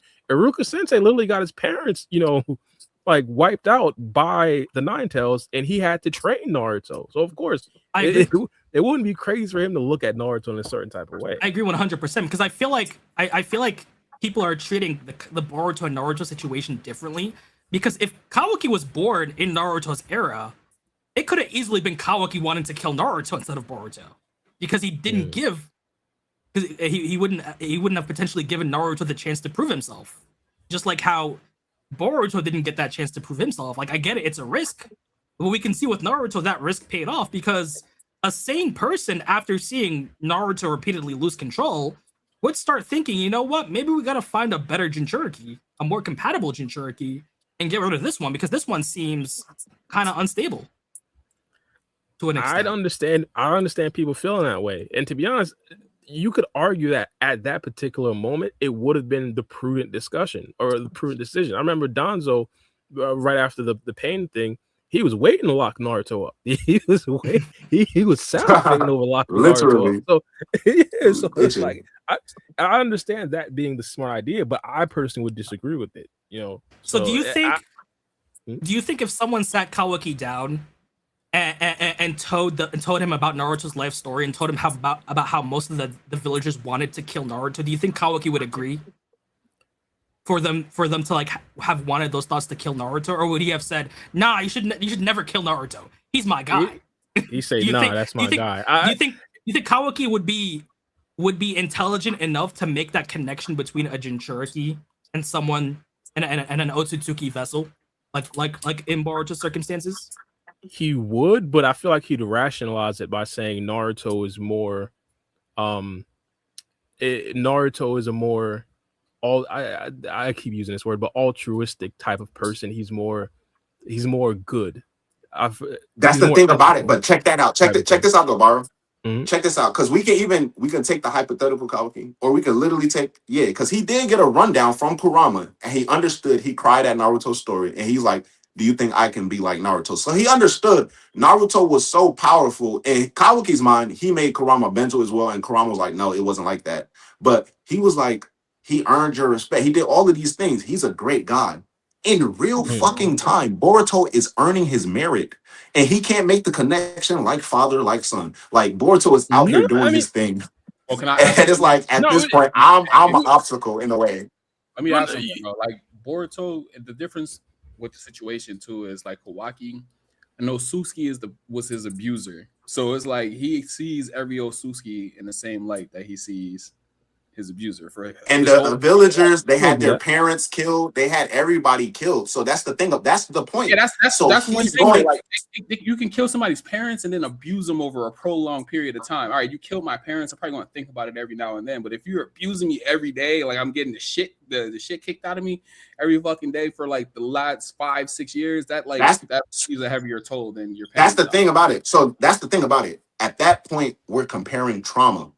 It's not about comparing trauma. It's about the chemical reaction that happens in your brain when you go through that trauma. And everybody has the reaction.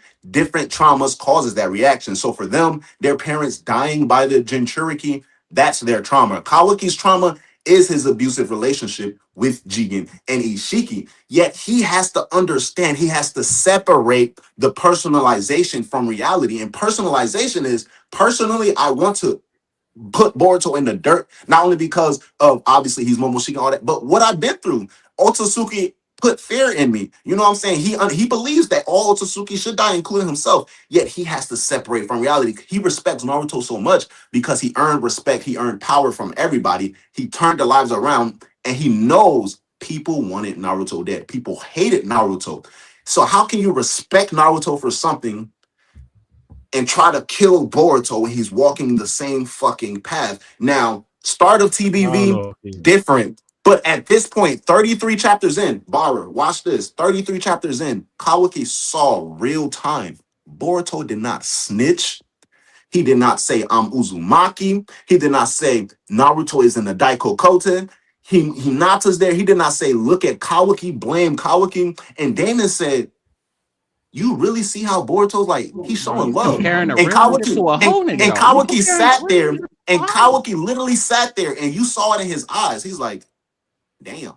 And if you peep, Barum, ever since that moment, Kawaki's been like this since part one, the end of part one.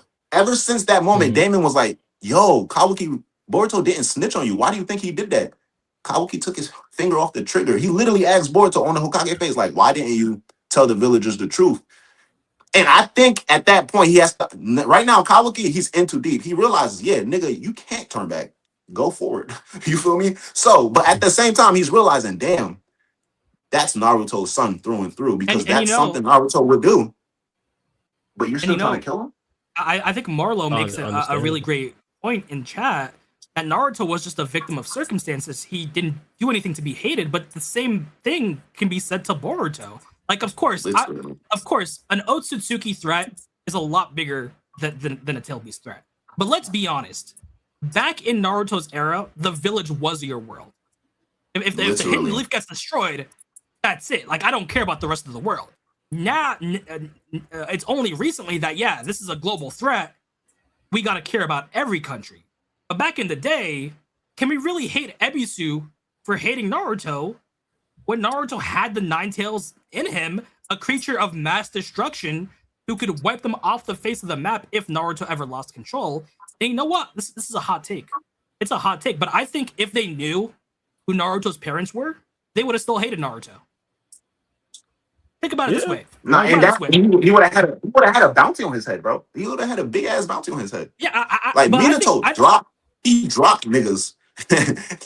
So the village would have hated him still. But now you got people outside the village like, we need that little nigga's head. No, but I think the Hidden Leaf would have hated Naruto more if they had the full story. Think about it this way. If Hiruzen comes out and tells them Naruto is Minato and Kushina's son, and they say, bet, oh right, where did the Nine Tails come from? Oh yeah, Kushina was our last Jinchuriki. Oh, why did the Tailed Beast escape Kushina? As far as they know, Minato wasn't good enough to keep Kurama sealed. Oh yeah, a female Jinchuriki, when she's about to give birth, the Tailed Beast can potentially escape. So in their mind, their Hokage could have had a child with any other woman, chose to have a child with a nuclear bomb, and failed them. And even to add on to your point, because of that, because you got to understand, the A-Tails did that to the Cloud Village like twice over. So, and then the Sand Village with Gaara, that happened. This was the first time, well, aside from the Madara versus Hashirama thing, the Hidden Leaf never got attacked by a Tailed Beast. So, remember, because we learned in the Minato one-shot, they weren't hating Kushina. They were wary of her, but she just weren't allowed to leave the village. She walked around. She was able to shop. Naruto got that hate solely because of the attack. But so they had a reason in their mind, like, yeah, that fox destroyed the village, and you're telling me now that fox is that boy? Double F you. You gotta remember, most of the village didn't even know Kushina was a Jinchuriki. It was only the higher ups. To them, she was just an outsider who came into the village. They didn't even know that. So imagine them finding out that Kushina was the Jinchuriki. Minato, their Hokage, who was supposed to protect them above all else, decided to risk having a child with a Jinchuriki. And as far as they know, there was no one to break that seal. As far as they know, Kushina's seal failed. Minato failed his job. And then the reason why their village is even destroyed is because Naruto exists. Is because Kushina and Minato wanted a child. Yeah. So the hate would have been it would have been more severe. So yeah, you're right. People say, oh, he would have been treated a hero if they found out he was Minato's son. But if they had heard the full story, you know, kind of right to blame Naruto, especially when we see that Naruto was out here losing control multiple times. So I would think if Kawaki had heard the full story, if he says, oh, but Naruto got through it, I feel like that would be disingenuous because, you know, someone in a similar position to him. But we know it would. Like, even as a Kawaki stan myself, I'd let you know Kawaki would be biased, heavily biased in a situation like that, because that's just how he views Naruto. 100%. And I feel like if Naruto had his own Kawaki in a similar circumstance, that Kawaki would be willing to kill Naruto, not because he hates Naruto, but because he's a threat to loved ones and like the village as a whole. Like like, let's be honest, Naruto was an unstable Jinchuriki. Like a majority, and this thing about it is a majority, like that was really the side plot of his story, because then the main thing for him was like, I gotta get to Sasuke. Like Sasuke didn't even care about him. So if Naruto had someone, that would have been a whole different thing. Because like Boruto has someone constantly on his head, like, bro, I gotta kill this man. And Boruto's like, bro, leave, like God, like leave me alone. Like we got stuff to do. We got bigger. Naruto was on some, I need to find Sasuke. I gotta find. And Sasuke was like, bro, leave me alone. And like, don't forget, Naruto told Boruto in the anime that, yeah, I understand why the village hated me. Like I didn't understand that shit as a kid, but now that I'm the Hokage, I understand. Like I was a ticking time bomb. I got lucky. You know, he was given a chance by Hiruzen to prove himself and live a relatively normal life. Like in any other circumstance, he would have been sealed away, like put in the trenches as a last resort Jinchuriki. Like you got to stay in this room. Yeah. I mean, just look at how Kushina was treated. Solely off of the fact of that, like if that attack doesn't happen, Naruto, like I ain't gonna lie, I still see Minato. He probably would have still gave a Nine Tails to Naruto. It just would have been a couple years later. If anything, Kushina would have just stayed the Jinchuriki, and Naruto would have been like the coming of the second Yellow Flash. Sage Mode would have been his thing. But I believe it was always Minato's plan. Like, my son gonna be the next jinchuriki. Y'all niggas don't know it, but I know it. It just happened that Kurama's, he's like, hey, fast forward the plan. Yo, we finna do that now. You know what I'm saying? He probably had plans like Naruto 12, maybe even when he was 15, Shippuden age. He was like, yeah, you're about to become the jinchuriki. Or maybe him and Kushina have like, all right, you know what I'm saying? But I don't think, You gotta especially in the remember situation, though. God forbid, Kushina dies, I don't think it was always going to be a plan to make Naruto a jinchuriki. I You believe gotta he was remember bound for to do. that to happen, Kushina has to either die or That's what just I'm about to split say. nine tails. Yeah. I was about to say, if she died, or even like they get to a point where like they're old, they're retiring, I believe me. That's what I'm saying. I think he had I feel some like it type. would I have don't know been. what it was. What is a retirement plan? Or they held like, yeah, once you get a certain age, once Naruto get a certain age, we finna transfer that motherfucker from you to Naruto. Like, they had that plan, bro. It was already there. I believe, or not them, because Kushina found out in real time. She was like, "What the fuck's going on?" He's like, "I'm gonna put the nine tails on our son." So I think Minato had the plan, bro. He was waiting for the right time to tell Kushina. He was like, "Maybe I should tell her now." But the deathbed was the perfect moment because they was both gonna be gone anyway. Oh, unfortunate. Oh, unfortunate. I'm going over the chapter right now. I'm trying to see how the power scaling looks. Although I'm thinking of something completely different. My bad. I don't see anywhere where code like reacts to Boruto in a way where I could like make it anything substantial. I'm thinking maybe code actually got a little bit stronger, so this battle doesn't necessarily seem as one sided in the next chapter. But yeah, it just seems like he's going to get treated like Konohamaru. Cole's not gonna stand no chance, bro. He's not gonna stand no chance. It's not. Yeah, It's not. It's not there. But people have but been saying but this yeah, is bro. where It's like Kawaki. It's like the whole thing. What? It's where the whole thing is just still, bro. It's like it's a personal thing, and he's not. He's trying to act like it's a universal thing, but it's a personal thing. He doesn't want to fully acknowledge it's a personal thing. He's trying to mask it. So, and like I said originally at the start of this argument, my whole entire consensus, everything can be said. My whole entire consensus is still when it comes to being in a relationship, like bro to bro, Kawaki and Boruto, from Boruto's perspective, you're a dickhead because we already went through this. We talked about it, and now this is how, like, this is where we're at in life. Boruto is a good guy. He has a heart. Me personally, after I like just put myself into your shoes, after I come back to life and we still got all this to figure out, and you still on my head after I said, bro, we got bigger things. I'm sorry, chat. I gotta say it. Fuck you. Because why? Like that, like that's the main consensus. So that's why I be saying Kawaki fans, they trying to paint it to where like I understand completely, but he's a dickhead because I understand it. And that's why I'm saying he's a dickhead, because I understand there's no layers that's hidden for Kawaki. He's not the character that we still have to find out more. We know exactly everything about this guy through and through in terms of his motivations, his reasoning, and what he's doing to go forward. He's a dickhead. Yeah, I mean, well, I wouldn't necessarily say it like that. I'd say he's a person where we know his tendencies. Like, for example, if I'm tuning into, some people might not understand, but I'll explain it. So if you know, you know. Hypothetically, if I'm tuning into a debate show with Stephen A. Smith and Shannon Sharp, and they're debating LeBron James and Michael Jordan, I know from years of character development from both Shannon Sharp and Stephen A. Smith which player they're going to be favoring and what arguments they're going to be making. Kawaki is kind of similar because of his traumas back in the past, because of course, the favoritism he now has with Naruto. We know the stance he's going to have. This isn't anything new. We might not agree So with that's the thing about it, though. So all right, so put yourself in Boruto's shoes. Because you look up to my dad, that justifies you living my life, taking my name, but not only that, you keep saying breaking my justify. family apart until you get rid of me. Does that it doesn't justify it, bro. It does not justify it. Because that's what I'm saying. From Boruto's perspective, if you were to put yourself in Boruto's shoes, are you still cool with Kawaki? Like, honestly, Boruto is Boruto. We know that he wants to bring the family. Are you, Bauer, are you still cool with Kawaki?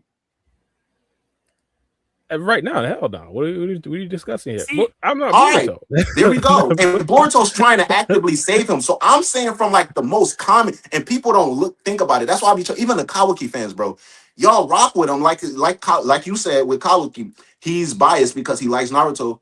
People can be biased because they like Kawaki, but I'm looking at it. I'm not saying this as I'm a Boruto fan, and I just came from saying Kawaki needs to be in this story to make it good. From the most objective perspective in the world, bro, Kawaki is messed up and he is in the wrong. He is at 100% wrong and he's messed up. From Boruto to Kawaki, in terms of, bro, y'all spent a year living together and y'all called each other brothers, bro. So I'm looking at it from like I'm big on loyalty. I'm big on loyalty. I'm big on loyalty. So that's probably why I'm so like that's messed up, bro. That's why I said up until when he killed Boruto, people be bringing up points with Kawaki. I'm like, that's not the problem. That's not the problem. That's not the problem. It's the problem is he looked Boruto in his eye, and all that brother shit went out the window.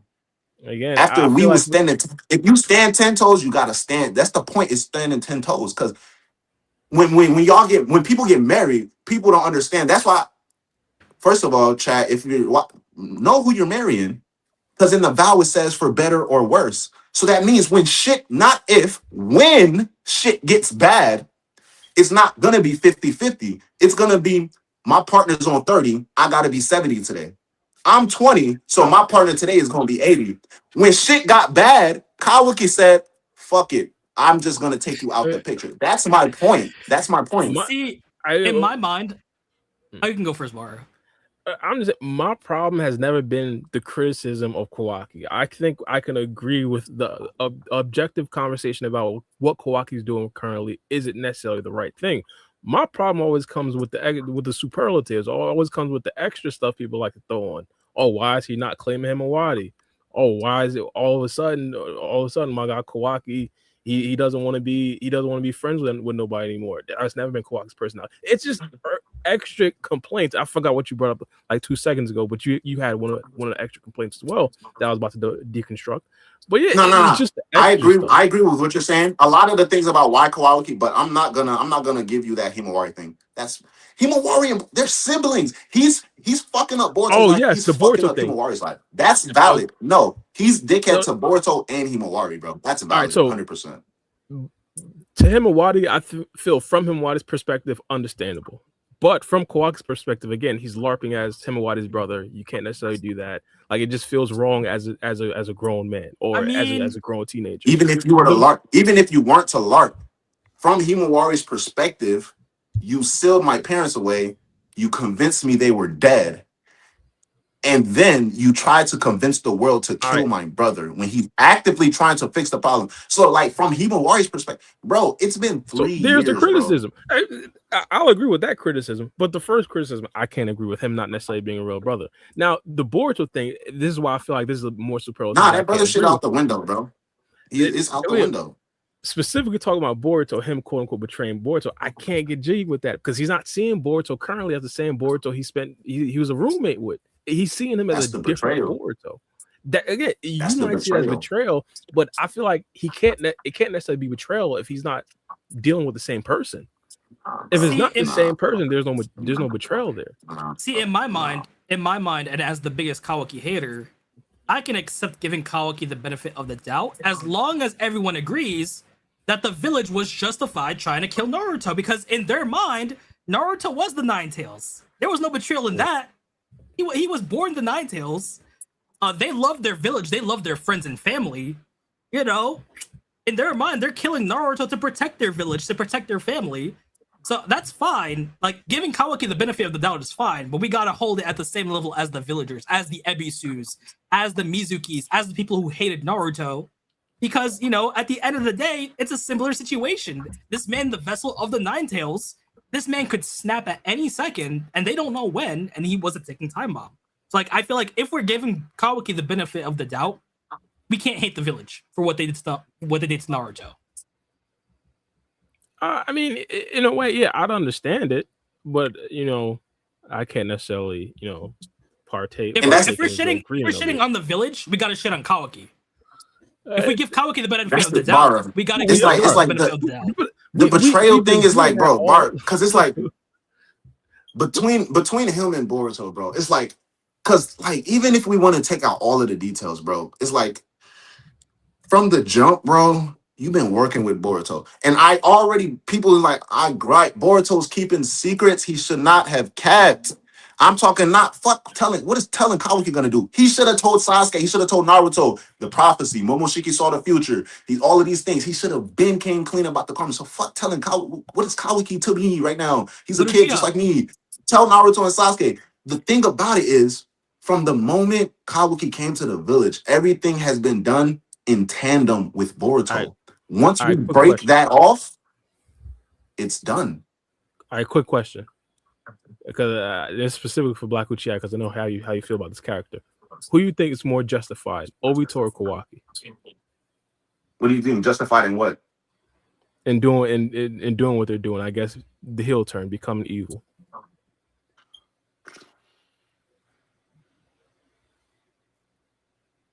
I would say Kawaki because he is.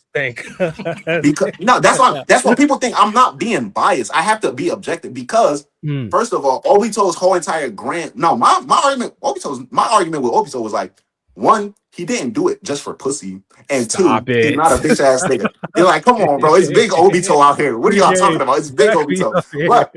But that aside, no, seriously though, Obito was messing with people's brains. His whole entire thing was literally to take away free will. Kawaki on a much smaller degree, literally a whole bunch of layers to it. No.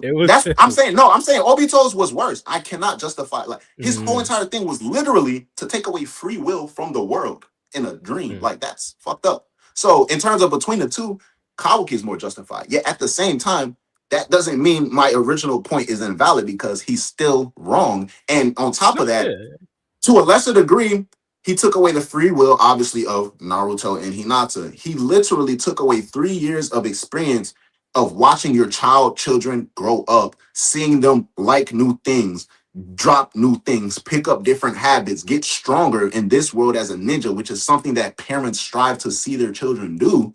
He's robbing them of this time.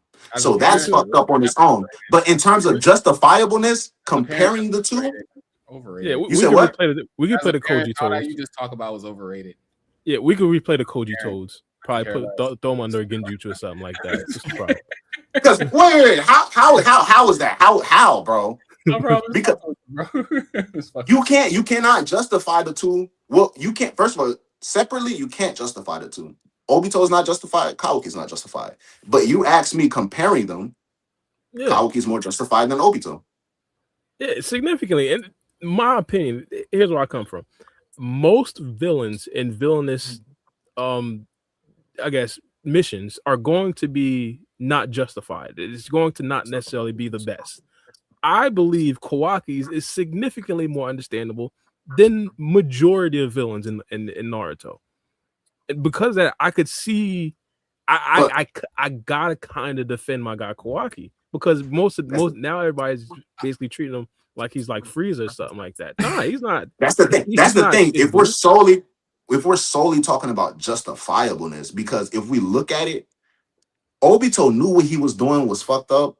Like just look at it for what, if we want to be objective, Obito knew what he was doing. He knew what he was doing was fucked up, and he still implemented a 15+ year plan. Kawaki said, "Ooh, I sense Momoshiki. I'm finna go tell Naruto. Boom, Daikoku-ten. Boruto, where you at? Kill him. I can't get it. I'm gonna run away. I'm running. Oh, snap, Ada, what you doing here? Get away. What you mean? They think I'm Uzumaki. Hey, tell him, Naruto's dead, and tell him Boruto did it. Yes. 3 years go by. Dude, Jeopardy music. Oh yeah, Takoyaki.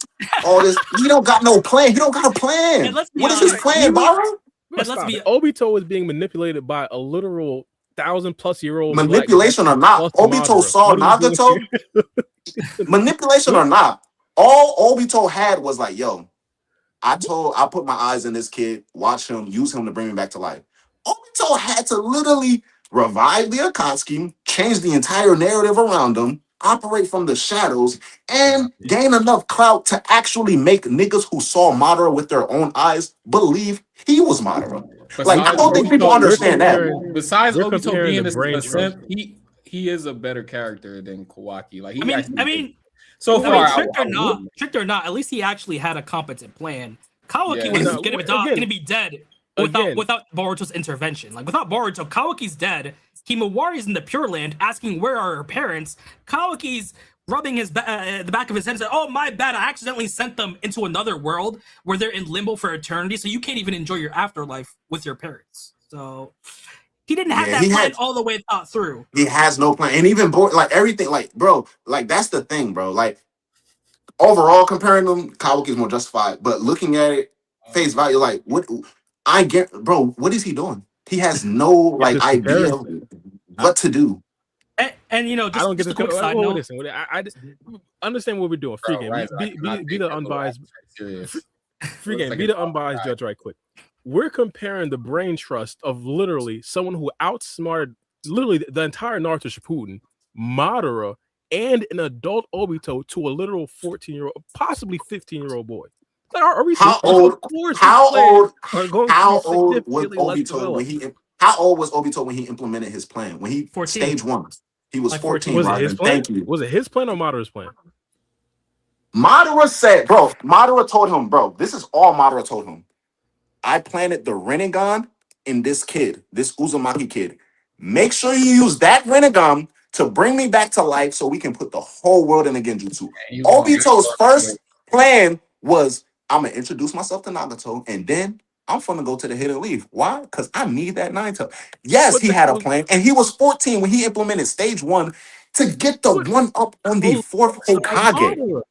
So yes, excuse me if I'm griping at a 17-year-old Kawaki that still has no idea what the fuck he's doing.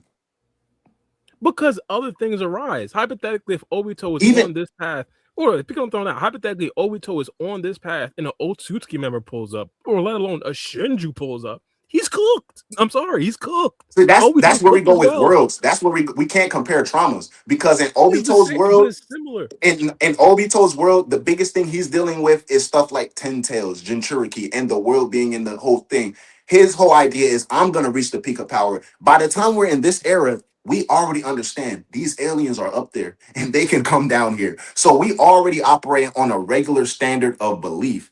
Now, when we look at it, even if we want to go to the dumbest, most important character in the story, Naruto, even he, as simple as it was, they were like, bro, how are you gonna? He's like, I'm gonna either convince Sasuke with my words, or I'm gonna break both of his legs and bring him back to the village. Naruto's plan was simple, but he had a plan, and guess what? He stuck with it for over 2.5 years. And what did he do? He literally punched the eye socket out of Sasuke's eyes, literally blasted his arm off. Mind you, his arm ricocheted too. And he said, bro, we about to start fighting again. Sasuke said, nigga, you know what? I quit. You got it. And Naruto said, bet. All right. His plan worked. It was a long and rocky plan, yes, but he had a plan and he stuck with it. Kawaki claims he wants to be an Otsutsuki glitter. And you know, we can even... Go ahead. I was just going to say, we can even go the Sasuke route. If people didn't give Sasuke the benefit of the doubt and another chance, the world would have ended. So Kawaki isn't giving Boruto that chance, but he also has no alternative plan for when you need Boruto. We know for a fact that if he had killed Boruto, the world would have ended, Naruto and Hinata would have been in limbo for eternity, and people would have been pretty pissed. And it goes back to the fact that Kawaki then let's not forget the fact. I don't think that's a reason to like say he's better or worse than Obito, because similar things could happen. I'm not saying he's better or worse. I'm just saying he's a kid without a plan. At the very least, he's less Obito prepared. He's way less prepared.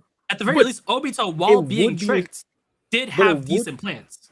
I understand that, but it would be a similar situation. Black Uchiha talked about a little bit earlier how they had the knowledge previous time about what they were dealing with, talking about obviously the war arc. They didn't have knowledge of all the Otsutsuki members and all the external factors that could have came and demolished their plans and pretty much made everything go far left.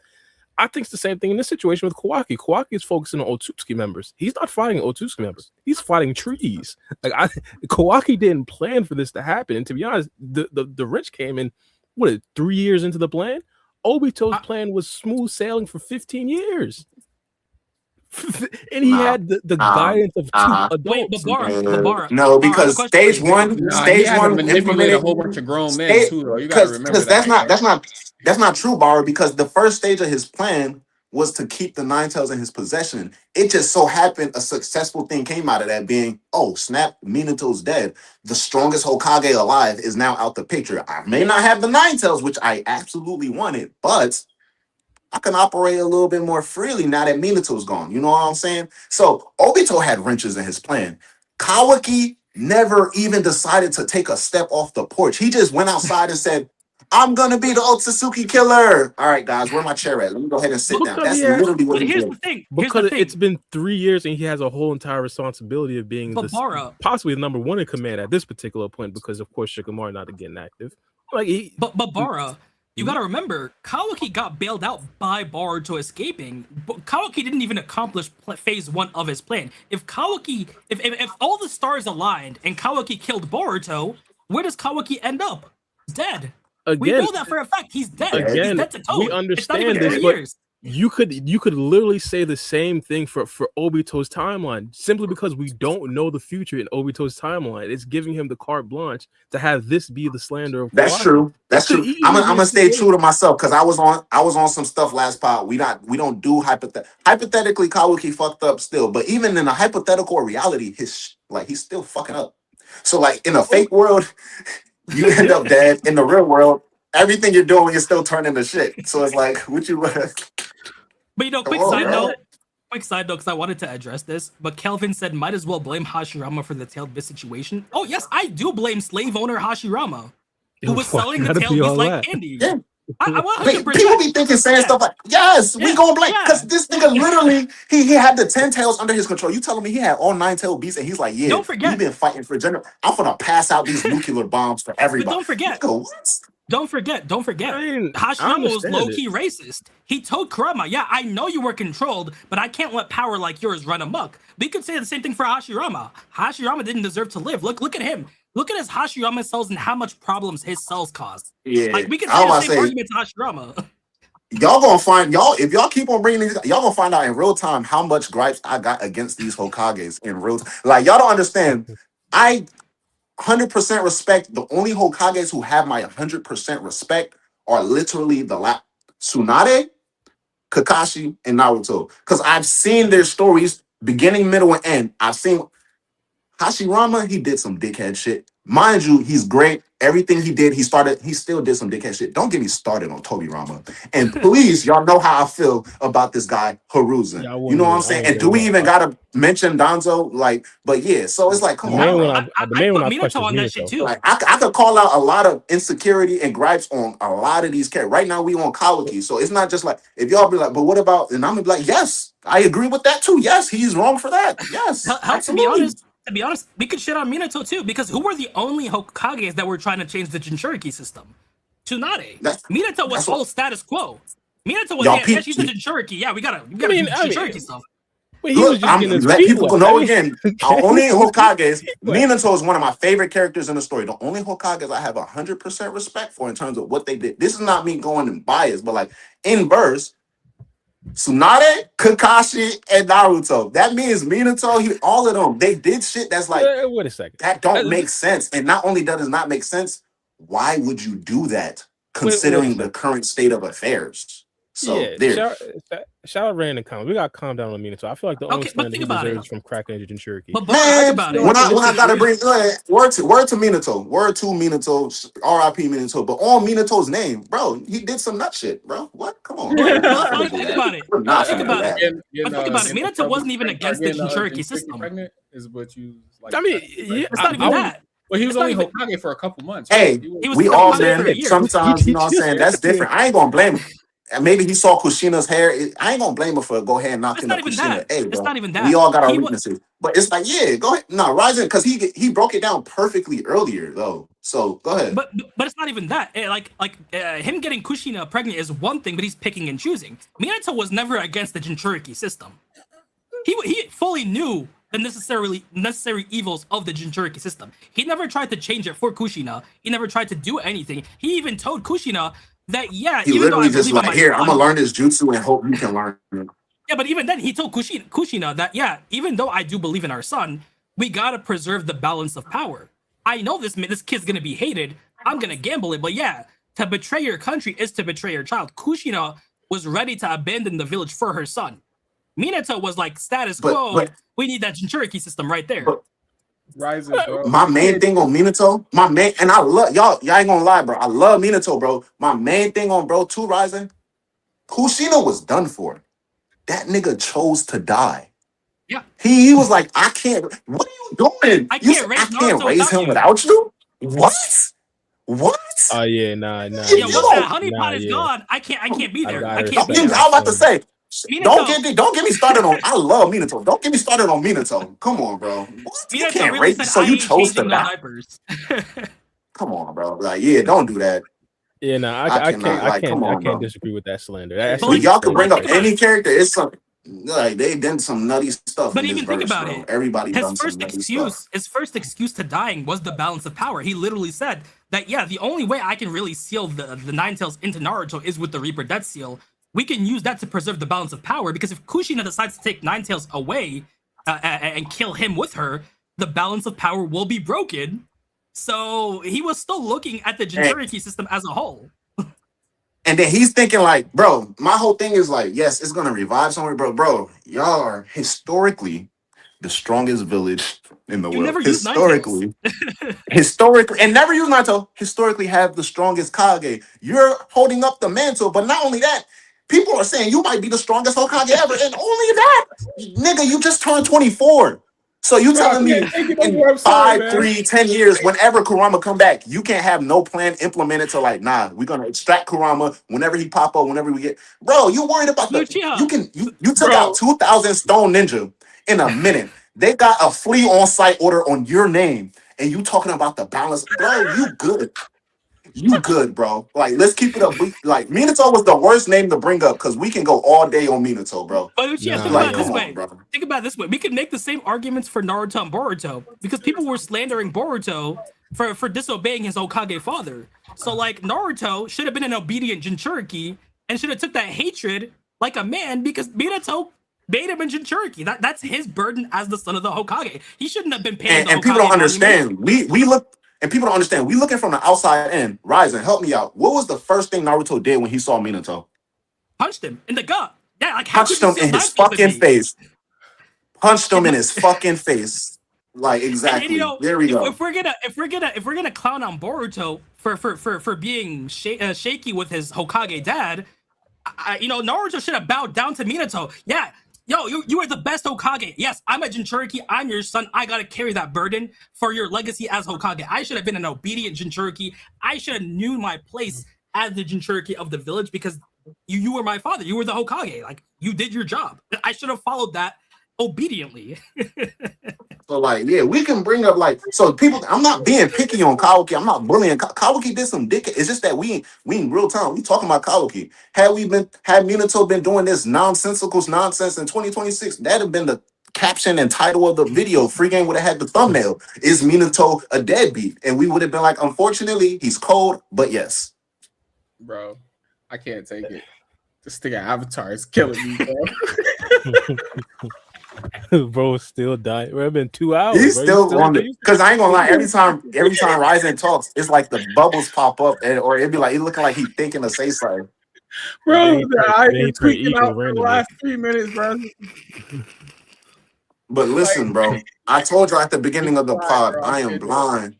I'm blind to the BS. So y'all can't convince me. Y'all can't put me under genjutsu, because I'm not going to fall for it. I'm not going to say in any way, shape, or form. By the end of the story, no matter how much I might appeal or soften up pause to Kawaki, he's wrong. He's 100% wrong. He will forever be wrong. Why? Because the choices were already made and we're here where we are. So he's wrong forever. And until things happen, we're going to be like, remember that wrong shit you did in the past? Ain't no, it ended. No, it was wrong. Everything was wrong. And we got to fix it. That's when you fix something, it wasn't right from the beginning. No, it got fixed because it was wrong in the first place. And Boruto's trying to fix the Uzumaki household. Why? Because something's wrong. There you go. Right. It's like, it's simple. I'm not trying to make it complicated, but like, that's why I'm trying to. I guess the last I do want to end off this Kawaki discussion, because we are getting up close to 45. We got hit with the genjutsu on Kawaki. Yeah, Kawaki. Literally.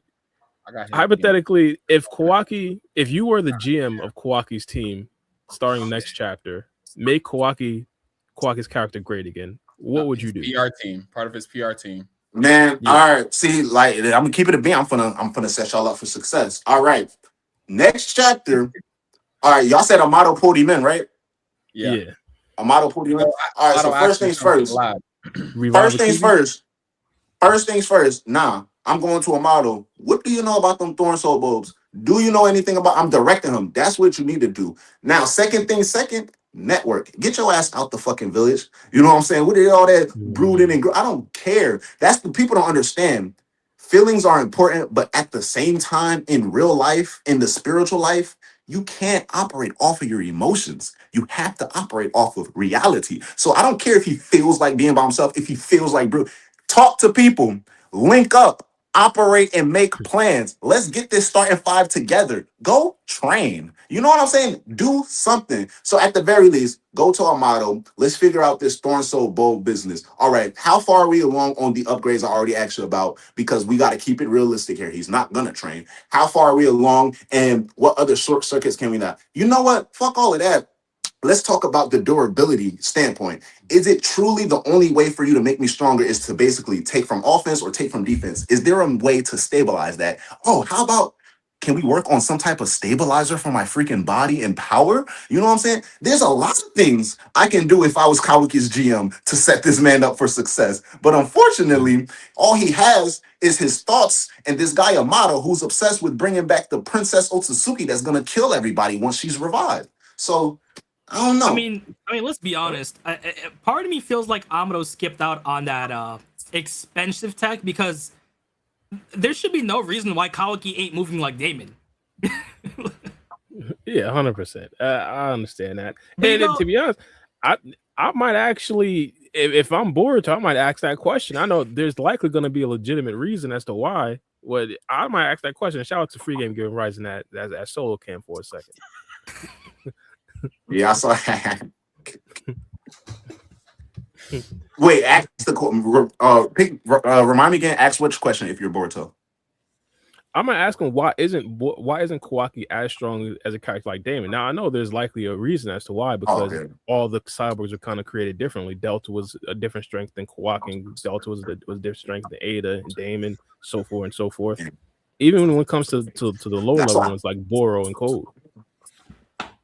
I honestly think his best course of action right now is to find a stabilizer. He needs to stabilize. Like people don't understand, bro. Like we so gung ho on about Kawaki was cold. Y'all don't understand. Part one, Kawaki was cold. Y'all, this guy can shrink anything that's not living. He can shrink himself. He can summon cubes that fucking disrupt sensitive chakra and these freaking pillars that can impale or just basically immobilize you. His power set is cold. So why? And this is a good remark on Ikimoto's writing because he's breaking the character down and building up. But within verse, it's like, why are you focused on basically wanting to punch stronger or go faster? Nigga, your hats is cold. Work on your get in the gym and put up some shots. Long story short, you got the ability. Remember when Ishiki popped up and he was sitting on what's the name, Koji's shoulder like this, and he was shrunk himself like he was doing cold shit with his powers. Like you can be creative. And I'm not gonna lie, I think because Boruto went through the same slump when he first learned Rasengan. Pre-Rasengan Boruto, cold. Abilities different. Nigga got in his head. He wanted to impress Naruto. He learned the Rasengan. He became a Rasengan merchant. He grew out of that habit. And I like how Ikimoto slowly showed us that. Kawaki, when we first met him, stomping on the ground, using the rubble to distract people. He's out here creating things off of his arms to put on his feet. He was cold. He lost the karma, got the karma back. That's all the nigga know. And to bring out a sword, that's all the nigga know. He gotta get into the gym and put up some shots. That's what he gotta do. I respect it. But you know, I feel like we got kind of put into that Kawaki Genjutsu. In the chapter, we kind of get a reference to Kobu that I don't think a lot of people realize. It's making me think that we might get a Sakura Kobu face-off because it seems like she's going to check on Kobu next. So we might get that. Okay, Kobu, so yeah, break it down for me. I'm not gonna lie to y'all. I want you to break it down. I was waiting on it, but like this Sakura and Sarada conversation, how did that actually happen this chapter? How did that happen throughout these leaks? Yeah, I guess we could start from the top because the Kobu thing starts at towards the end, so that'll probably take up the longest since we kind of touched on the Sakura start. I'm trying to figure out specifically the page. Do you have the chapter pulled up? So, or I guess share the screen. I don't got it pulled up. Yeah, it's on the screen. Yeah. It should be. Hold on, I'm gonna turn on my camera. Hold on. Let me turn on my just so y'all can see Sarada and Damon's face. That's the only reason I'm turning off my camera. Yeah, Damon at 5, Queen Uchiha forever for life, nigga. What y'all talking about? I believe it starts 170. Mark, can you hear me? Yeah, I can hear you. Oh no, I lied. 160. Damn, this was a long ass scene. No, I got it right here. It's literally right. Oh, you got it? Oh, I was about to say, free game has it up. He has it up. Oh, I was on a chapter. That's why I asked you if you can hear me. I'm like, yo, can this guy hear me? All right, yeah. All right, so Sarada wakes up. She basically realizes that, the whole battle is over. I kind of like how Sumune was in this chapter as well. Sumune, it's low key the fact that she's one of the characters or one of the half of the characters who are immune to omnipotence, but it was kind of a cool addition seeing her. So what was they chatting about for real? Oh wait, not really. I mean, as far as like, because we were doing our ratings, y'all were saying like Sakura's like we got Sakura's perspective on the current state of affairs. Yeah, but scroll back up a little bit, free game. I think this is kind of interesting seeing Sarada's vision with the glasses and without the glasses. Yeah, so that's basically her looking at Chocho, extremely blurry. Then Sakura asks how many fingers is she holding up, and then look at what she's seeing with the glasses. It's cooked. Fucking shit. Hold on. Wait. Cole might pull up on Shorty. All right. Hold on. She might think it's another cat. She might think it's that's what she's seeing. Yeah. But hey, look, she can still pull off one old Hirome without getting a headache. I'm blind to the bullshit. She can still pull off one old Hirome. She can still pull off one of them. So Cole can't. You know what I'm saying? I'm blind to the bullshit, man. But she's seeing 6 fingers, bro. She's seeing 2 pinky fingers. A thumb, 2 index fingers. She's hand signs at this point. That's a divine tree, bro. She see a divine tree stump. Man. Oh my gosh, that's crazy. So wait, what? Wait, go up without the glasses, real quick. To the one when she looked at Chocho. Hey, hold on, but I ain't gonna lie though, because we know like she's not like her next fight that she win. Y'all, bro, I admit when I'm being objective and I admit when I'm being biased. So. When she win her next fight, all y'all gonna hear me say is, bro, she saw 2 of the nigga and she whooped them twice over. Well, she says her perception is off. Like, it's not that she's totally blind. So it's like when she's trying to focus on and look on a like specific. That's what I'm saying. She saw 2 of the nigga and she still whooped them twice over. So I'm saying whoever steps to her next and still gets whooped, I'm gonna be like, bro, she saw 2 of you and she still whooped. Nah, low key. Her vision. You see one person. Yeah, her vision low key looked better without the glasses. I ain't gonna lie. That's kind yeah, I guess. Dude, I was about to say like. No, what I'm trying to say Sakura is actually holding up. How many fingers is she holding up? She's holding up 3 or 4. 3. Yeah. What Sakura is saying though, because like when you see her here, she sees Chocho with no glasses, and she put the glasses on and she sees her, or is just nope. She's just blind. She can't see Chocho at all. So she put the glasses on. Yeah, she can't. Okay, I was seeing it wrong. I thought she put the glasses on and saw Chocho just fine. I thought it was like if she focuses. Yeah, but like we also got to remember that her prescription is different now because her eyes got worse. That's true. In theory, if you give her a stronger pair of glasses, she'll see, but that doesn't solve the end problem. That doesn't solve the end problem because eventually she will still go blind. You can only legally blind, brother. She is legally blind. And I'm glad we got this take from Sakura because it narrows down what Sarada can use.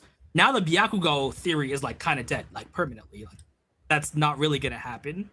Yeah. We also know that Sakura right now doesn't have a spare set of Sharingan eyes. Like Sakura's hopeless in the situation.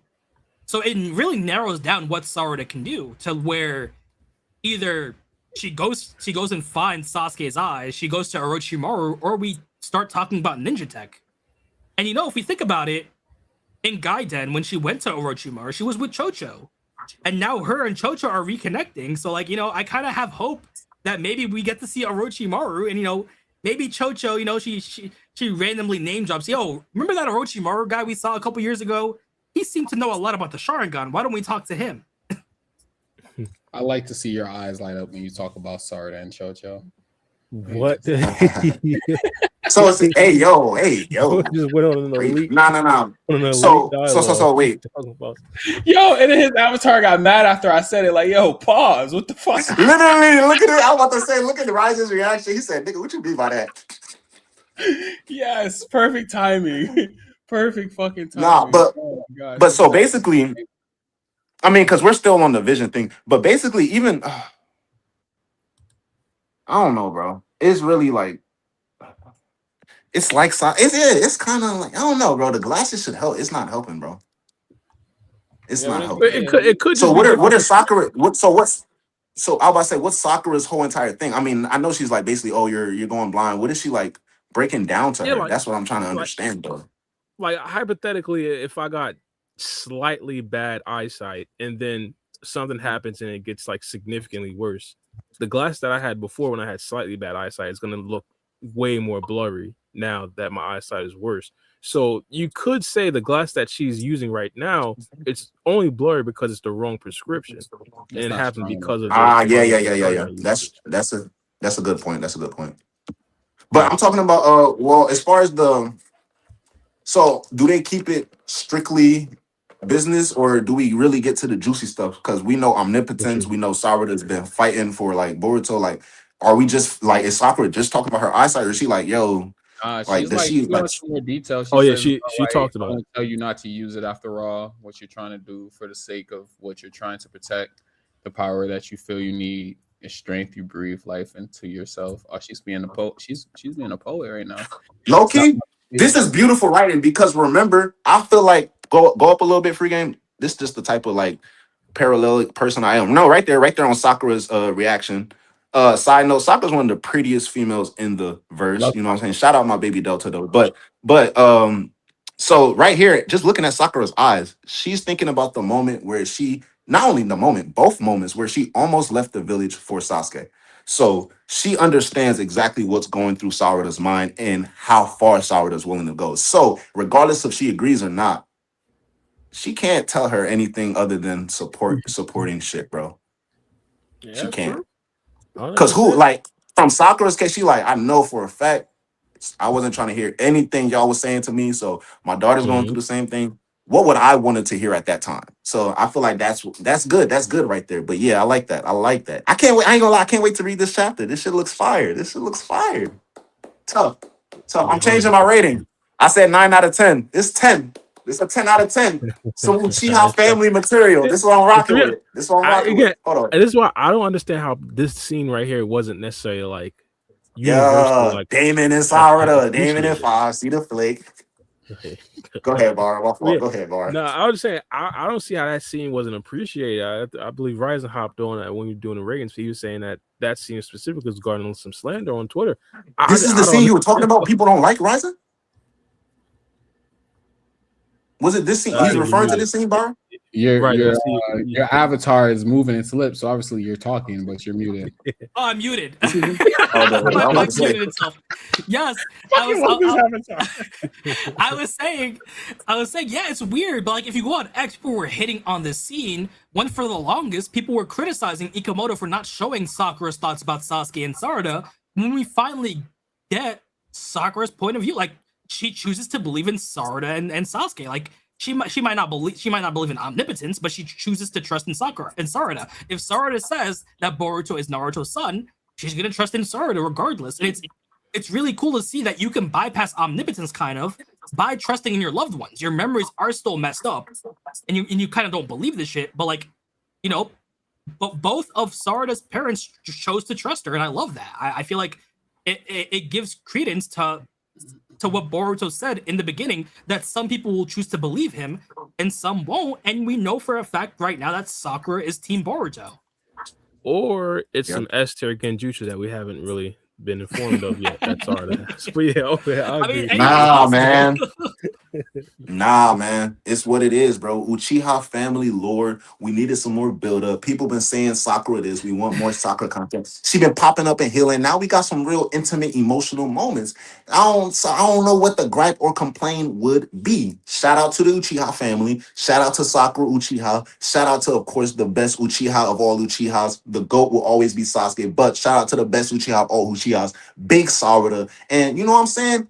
Great moment. I can't wait to officially read the officials, but this just looks, ironically enough, this just looks beautiful to me. That's all I gotta say. You know what I'm saying? It looks beautiful to me. But you know, I'm also glad that we're kind of closing the doors on all the theories for Sarada, because now we know that the Byakugo seal really isn't gonna cut it. It's not gonna fix her eyesight. Even if she learned the Byakugo seal right now, she's not gonna get a big boost of chakra because you have to store that chakra. We also know that Sakura doesn't have a pair of Sasuke's eyes to give her. So we have to start moving the goalpost to where either she goes to Orochimaru and figures something out, or we start talking about ninja tech, or we just find a new way to access more power, or in her case, a way to use that power without losing her eyesight. And I think it's cool because now we're narrowing things down. So it'll either be ninja tech, Orochimaru or Boruto stuff, or just some new way to awaken the eternal Mangekyo.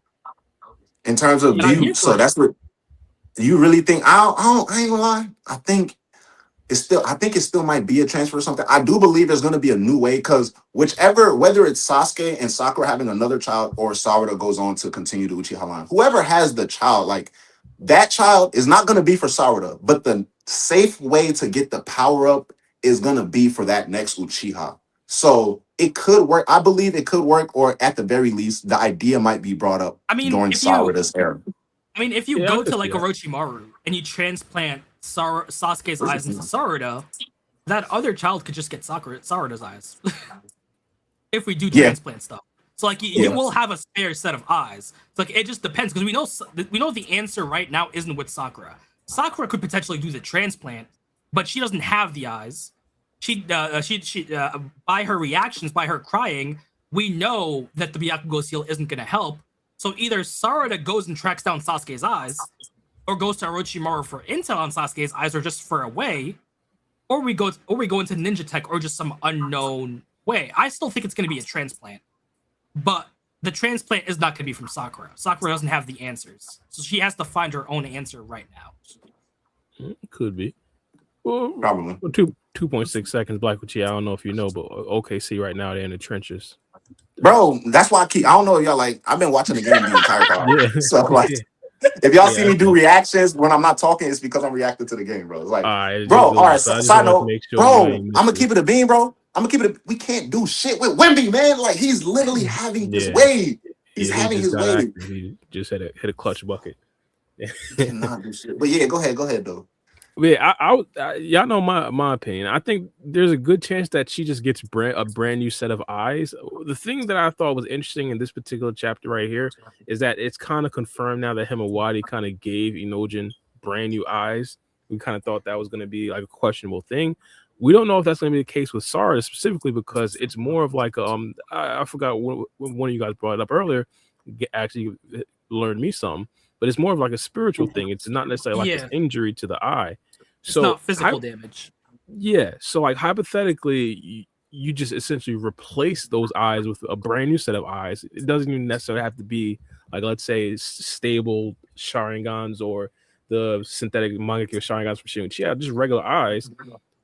Technically, I mean, I think she'd still have like some spiritual stuff. I see. No, it's one of those things. It's one of those things where the author didn't go that deep to explain it, but because because it's explained, the Uchiha specifically unlocked the Sharingan because of a chemical in their brain. Hypothetically, that could, yes, it could work, Bara, what you're saying. So if you just give her a brand new set of eyes, either that chemical is the source and that's the thing that's losing its light. But if you give, based off of the explanation Kishimoto gave, if you give an Uchiha a brand new set of regular eyes, depending on whatever situation they're going through in life, it's possible for them to turn those eyes into a Sharingan because of the brain chemical. If it reacts, certainly it's going to trigger their ocular eyes and then turn into the freaking Sharingan. So We also got to remember, though, we do have cases of Uchihas taking other Sharingans, and they specifically needed a Sharingan transplant. I mean, if you look at Obito, he put a random Uchiha's eyes in him to use, I think it was Izanagi, against Conan. And we also have Madara. Also, he had also transplanted two Sharingan eyes into himself.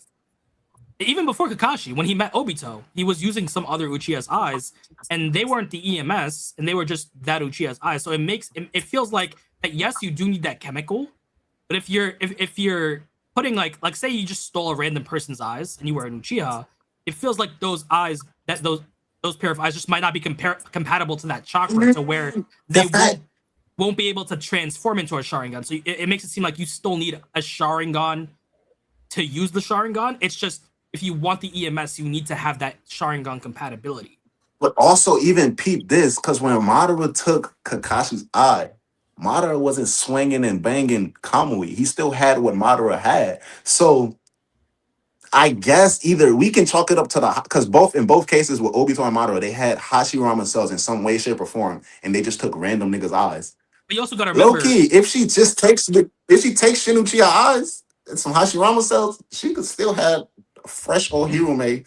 But you also gotta remember, when Madara how does that make sense though? How does that make sense though with the non-Uchihas who get like pretty much just an eye transplant, like, and they can wield the Sharingan? So like they always had that chemical in their brain to keep that shit active. Nah, it will be the chakra from the eyes. That's why Kakashi had to cover his eye, because it's not the same for him, where like the chemical in their brain allows them to cut the Sharingan on and off. For Kakashi, it was cover it or uncover it, because that's the only option I got. And the fact is, when it's on, it's like it's draining the chakra constantly.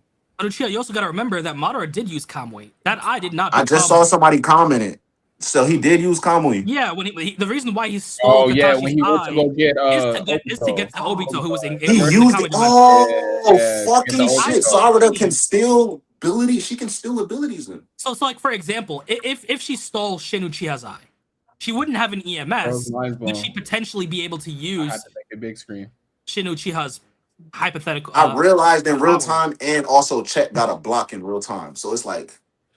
It's craziness, but yeah, go ahead, Ryzen.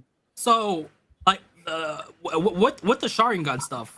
Like, if we go back to what Itachi said, and even Madara stuff, if you steal an Uchiha's eye, a random Uchiha's eyes, there's a good chance you're not getting the EMS. You're just getting a regular pair of Sharingan. You need to have that compatibility to be able to manifest that transformation. So in Madara's case, when he stole Obito's eye, it didn't transform into Madara's eye. It didn't transform into Madara's EMS. It was still Obito's eye. It was just Obito's Kamui and Obito's eye. Exactly. Like when Obito stole that pair of eye, that other eye to use Izanagi, that eye wasn't capable of using Kamui. It was just a regular Sharingan that he stole from like a dead Uchiha. So it seems like that even though you need that chemical to activate the Sharingan, it's not something that can transform any pair of eyes that you get. So like if you put a regular pair of eyes in Sarada, even though she has that chemical, those eyes might not be compatible to transform into a Sharingan. You still need the physical DNA of the Sharingan to be able to activate the eye. What I can see. So we probably just gotta raid Obito's lab with all them Sharingan. What's the problem? Yeah, you gotta find Sasuke's eyes at that point. Okay. Which I think is cool because if you think about it, Sarada and Chocho have now reconnected. In Gaiden, it was Chocho and Sarada going to Orochimaru's lab. So it'd be kind of hilarious if Chocho just references, "Hey, you need to know more about your eyes. Didn't we meet that weird Orochimaru guy a couple years ago? He seemed to know a lot about the Sharingan." And there is that one panel where Sarada pulled Orochimaru's ninja card, and then in Kawaki and Boruto's situation, they switched cards. So Boruto got Minato's card, and now he's pulling up like. And they Minato. switched lives. My fault. Yeah. I'm sorry. They switched cards and they switched lives. Yes, bro, what the fuck? And Boruto became more Minato coded. So Sarada was out here pulling Orochimaru's card, so we might have to find the answer within Orochimaru soon. That'd be I a believe dope way it. to bring I'm not gonna lie, I Orochimaru believe back it. to the picture. It wouldn't have been for nothing. Yeah, It's better because we they than expecting completely him. dropped that for storyline cameo. with Orochimaru and Tsunade in part 1. There was like the whole Karma Seal and Byakugo Seal. They dropped that whole entire storyline. Yeah, 100%. To be honest, I ain't gonna. We completely forgot the whole Kobu discussion. We we supposed We to. didn't even hit Kobu. But yeah, one of the medic nins tells Sarada about the patient in the next room. And, Kobu was admitted to the hospital, so I feel like we might get a Sakura and Kobu interaction because Kobu would know that Sarada has been advocating for Boruto, so he might want to interrogate Sakura or even Sarada soon. So I feel like we might see that in the next chapter, Kobu facing off Sakura. It could be ending interviews after this whole entire arc. He might want to like talk to all of them. Well, yeah, Oh, that's why she raging yelled right at her. now. Gotta That's why she respect yelled it. at her like that. Like she was trying to act like she was scolding her and shit. Oh Say no, it. I She was trying to thought that as motivate well. her. Yeah, I Huh? thought that as well. Oh, Suppose what's it's the like a actual? It was like a motivation Shanono? tactic. Oh, okay, Yeah. got you. I'm about to say, what Yeah. the hell does that mean? Cha, Yes. like it's her catchphrase thing. Got you. Like It was Tada bad Bayo. translated. Yeah, Dr. Bio. But yeah, they even talked about how they don't even know what it means. Yeah, like Tada Bayo. It's a verbal tick. Mm. All right, but I'm done. My fault, y'all. I'm done rage band. Oh no, we were just discussing the Kobu thing. But yeah, hypothetically, if it is a Kobu scene in the next chapter, again, I think there's going to be another situation where he has to die. I feel like when Koji brought the fact that Kobu has to die, it wasn't just specifically for that chapter. I think he's going to be a consistent problem throughout pretty much everything. Pretty much probably the Hidari arc as well. I can see it 100%, Yeah. especially because we don't know. I mean, we got to get the daimyo back into the mix because Loki wasn't the daimyo here early. Well, he was on like FaceTime right during like the first couple of chapters of Yeah. TBD when the sent elders Kobu. were there. He was like, yeah, he FaceTimed him. So maybe he could FaceTime Kobu again while he's in, because he was on FaceTime with the elders, and then they had sent Lord Kobu into the village to deal with shit personally. So we might even see the daimyo. My whole thing is with Kobu though is like, yeah, I want to see him talk to Sarada and possibly Sakura, all that. How is he really gonna start approaching? I mean, I don't know. Did we get like a whole lot of stuff from him this chapter? Because I'm trying to think. We didn't see him. It's implied that Sakura is gonna go see him. Yeah. So we don't. Okay, so I'm thinking like, bro, like, how is he? He saw Boruto. He first of all, and we confirmed from Ada, Mamushi stunk. So he was surrounded by 4 Mamushi. The nigga was like breathing fire, your breath hot. Boruto came through, saved the day, rising, dancing, jumping for joy. So obviously he gotta be holding some of these memories in his head. Like, yeah, bro, I don't know. Maybe I should talk to a few more people. Maybe I don't know if because we know I believe what he told Shikamaru. We're not letting this slide, and that's true. And I believe it's coming more so not from a point of Boruto still getting arrested, but more so from a point of you seem like you know more. I'm in a higher position than you, so I need to know what you know and more. So we're not done with this. You feel me? I think he's coming from that angle. So it's going to be interesting to see where Kobu's coming from. 100%. And he's good. He's gonna have to ask Sarada some questions because you say Boruto's innocent. Why is that? Explain. I'm all ears. And we might get a situation where Kobu decides whether that working with Boruto is for the benefit of the Land of Fire, or will he go, full and double down that, yeah, Boruto is a criminal and I want him dead, and all of you who seemingly are working with Boruto gotta pay. So it's gonna be interesting to see where he fits on that line, because it could go either way, to be honest. And Koji could be proven right, or Boruto's gamble could end up paying off, because if Kobu doubles down, that's fine. Like, Shikamaru loses his position, and things are still going down the same path as the village being against him. But if Kobu decides to, like, take a step back and say, you know what? I'm gonna hear this Boruto guy out. Bring him in. I'll talk to him. That puts stigma on Kawaki because now Kawaki is going to be pushed in a situation where the village might not be fully willing to kill Boruto anymore, and that might push him into a corner because now it might make his job harder, and now you have to talk to Kawaki about what exactly went down 3 years ago. Like, things are starting to not make sense. I mean, even Chocho, we gotta remember, Chocho's still under Omnipotence, but the fact that she saw Boruto's motives, the fact that she also heard from Sarada for 3 years that Boruto's a nice guy, things are starting to pop into place for Chocho. Like, she doesn't believe that Omnipotence crap. Like, to her, Boruto's always going to be that outsider, but she is starting to see that Boruto doesn't want to harm the village, because if he wanted to harm the village, he would have done so already instead of risking his life to help them. So things are starting and he's to pop shown the strength to be able to harm the village tenfold over on his own. Exactly. Damon ain't here to protect the village. So Ada's good, Damon's good. So Boruto can single-handedly blast this bitch to oblivion. And if he's not, you know what I'm saying? And it's funny. Damon. What happened to that panel that you guys showed me in a group chat? It was Damon and it was Kawaki. Oh, Damon. Yeah, Damon wasn't in the chapter? Oh, he was. Yeah, okay. Yeah. So he was. You know what I'm saying? Yeah, he was bored up. He gained so much more. Hey, Damon and Five Boy? I can share my screen. Hang on. Hey, gang, Damon asked Ada, "Are you hurt? Do you need to go to the hospital?" This is when everybody was on their way to the hospital. SARS game brought back everybody. He asked Ada. Ada said, "No, I'm straight." Yeah, Ada was depressed. Right. You know how much or and Ada was target. Like, you know how much or. Look, but scroll up some. He got his hands in his. From his perspective, he's like, he probably heard like 3 different people. Damn, I need to go get you. I need to go to the hospital. Them nigga laughing. He like, y'all crazy. He like, oh, Ada, you need to go to the hospital. He's like, nah, all right, I thought so. Yeah, I thought. Yeah, so Ada was depressed because Kawaki just doesn't care. He doesn't care about her. He's Sasuke 2.0. And side note, scroll up a little bit. What's her name? Zoom in on Damon's face.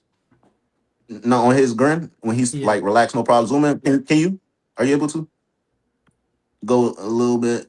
That sure does look like a guy who was tired out from his last fucking battle. I'm not gonna lie to y'all. I knew you were gonna go. It looks like a guy. It looks like that looks like to me a guy who sweated his life out in the last fight. That looks like a guy who's struggling.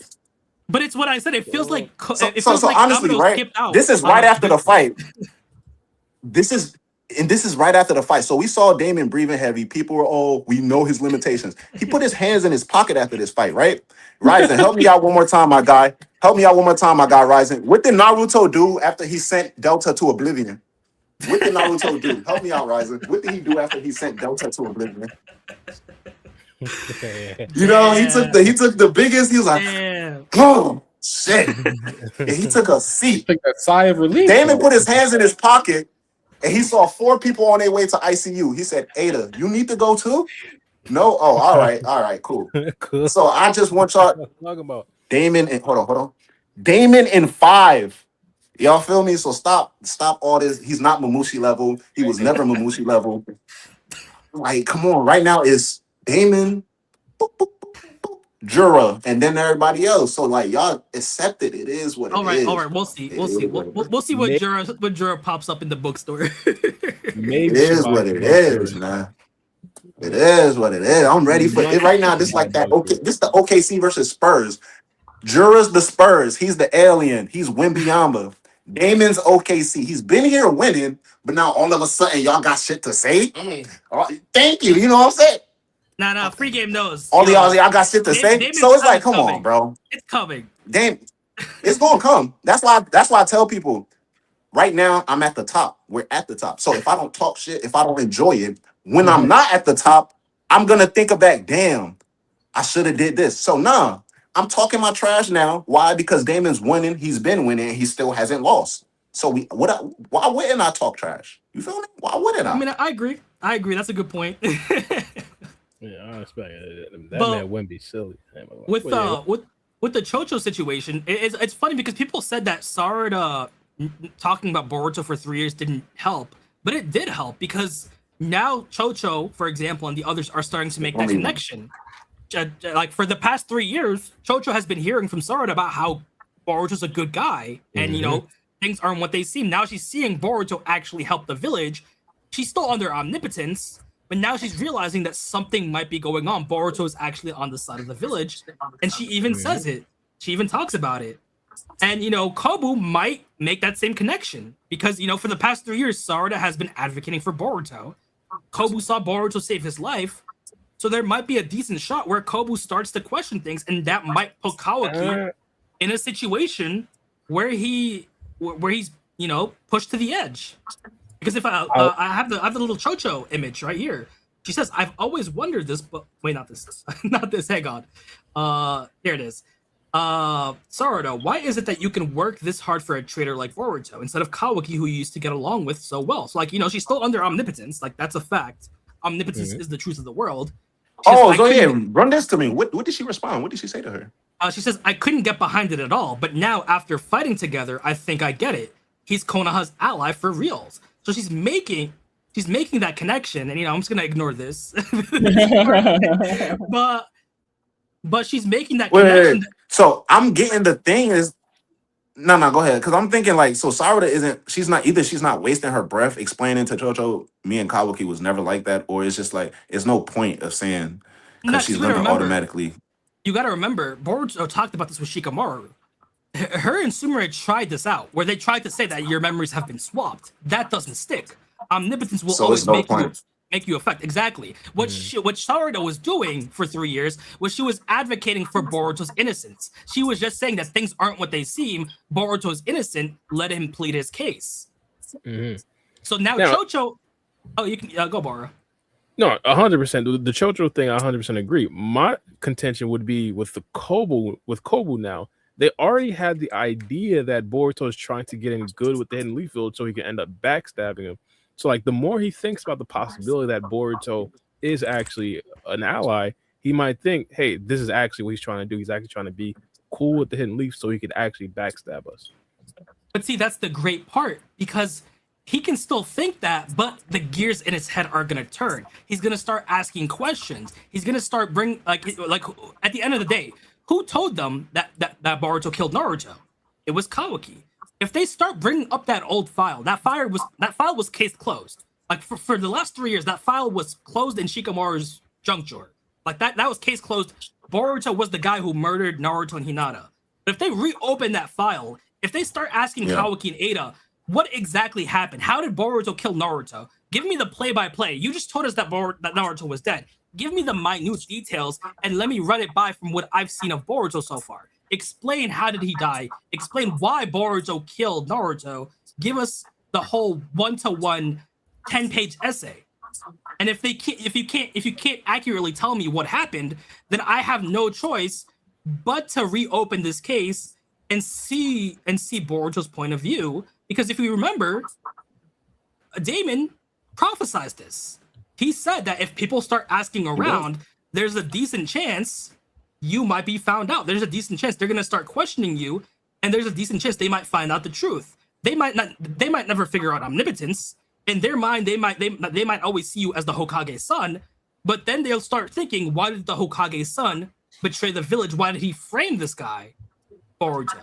So that's the issue. If too many people start digging around, people are going to start making their choices, and it's gonna end up like what Shikamaru said. It's gonna push Kawaki to the edge, and even Shikamaru realized that if they talk about it, there's a decent chance that some of the village might believe him. And I have this panel from chapter 6. Damon says, "Hey Kawaki, Boruto and Sasuke are the only ones other than us who know the Hokage is alive, right? And though no one's likely to believe those two because they're considered criminals, if those cloud grind monsters come here looking for the Hokage, wouldn't someone eventually figure out that you lied?" So, you know, that's a big situation. Plus, we got to remember that Amado has this computer. From what we can tell, he recorded everything. The fact that they were watching the playback with Jura means they also have Kawaki basically admitting that Naruto's alive. That's basically a get-out-of-jail-free card for someone like Sumire. If, for example, if Kobu interrogates Sakura, if he interrogates Sarada, if Kobu says, you know what, we're going to execute Sarada, what's Sumire going to do? She's going to realize that, you know, potentially we might have to break into Amado's lab, get that file, show it to Kobu, say, yeah, Naruto's alive.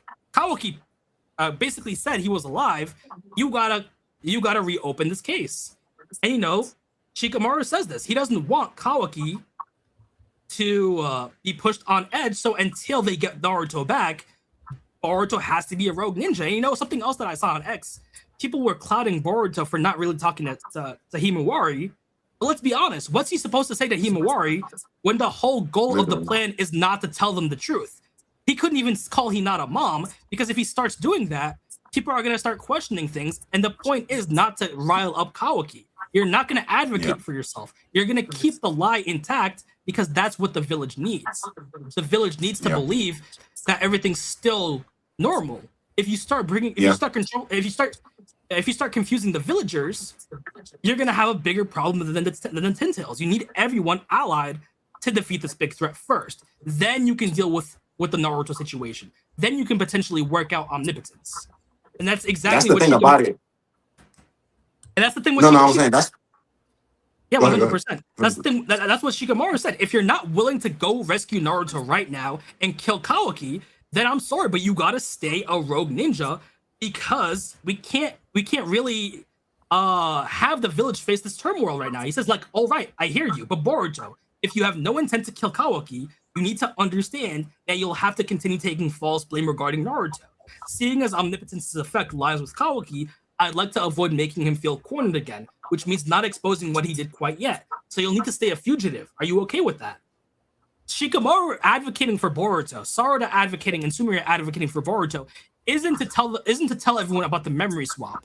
It's just to tell everyone that we might need to work with Boruto because he's the lesser of two evils from the Shinju. Because their goal right now isn't to convince them of the swap.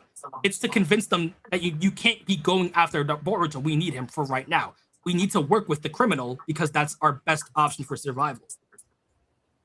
And to even go further beyond that, it's like, to add to your point, it's like Boruto himself has proven time and time again that even regardless of which I think, he's in real time, like, he's not the enemy. So as far as the whole entire swapping lives thing, like going back to the whole point that Damon made, that's true. And everything is coming back. It was bound to happen. Everything's coming back in full circle to bite Kawaki in the butt, because I see a lot of people, even to this day, mistakenly assume Omnipotence, swap the lives, and think everybody thinks Naruto's dead. No, that's all Kawaki. Naruto being dead and killed at Boruto's hands, that's Kawaki. If Omnipotence just happens and everything is undone, let's say, you know what I'm saying, oh, Kawaki decides to free, what's the name? It's just going to be, Boruto threw a tantrum and escaped the village. We need to find him and talk to him.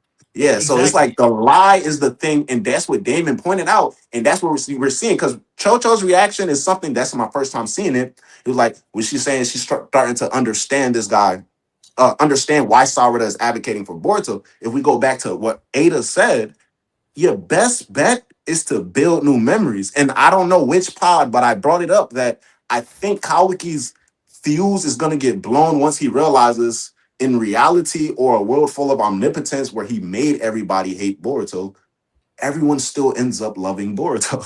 100%. So I think that's going to be the point that makes Kawaki like, it's not even worth 100%. It, because we see everybody slowly, like, they get in there. Exactly. And unless Momoshiki comes out and starts killing people, people are eventually going to gravitate to Boruto. I mean, look at Sakura. She's under omnipotence, but she trusts Boruto by proxy because she trusts her family. If Chocho starts advocating for Boruto, Choji and Karui will have no choice but to stand by their daughter. Same thing with Inojin. Ino and Sai are going to have to get on board at some point if Inojin starts advocating for Boruto. So you're going to have these sections of the village start advocating for Boruto and trying to figure out what really happened to Naruto. So you're going to have this domino effect to where Kawaki is just pushed into a corner, and the only real way he can get out of that corner is if Momoshiki kills some people. But until that happens, Boruto is going to gain those allies.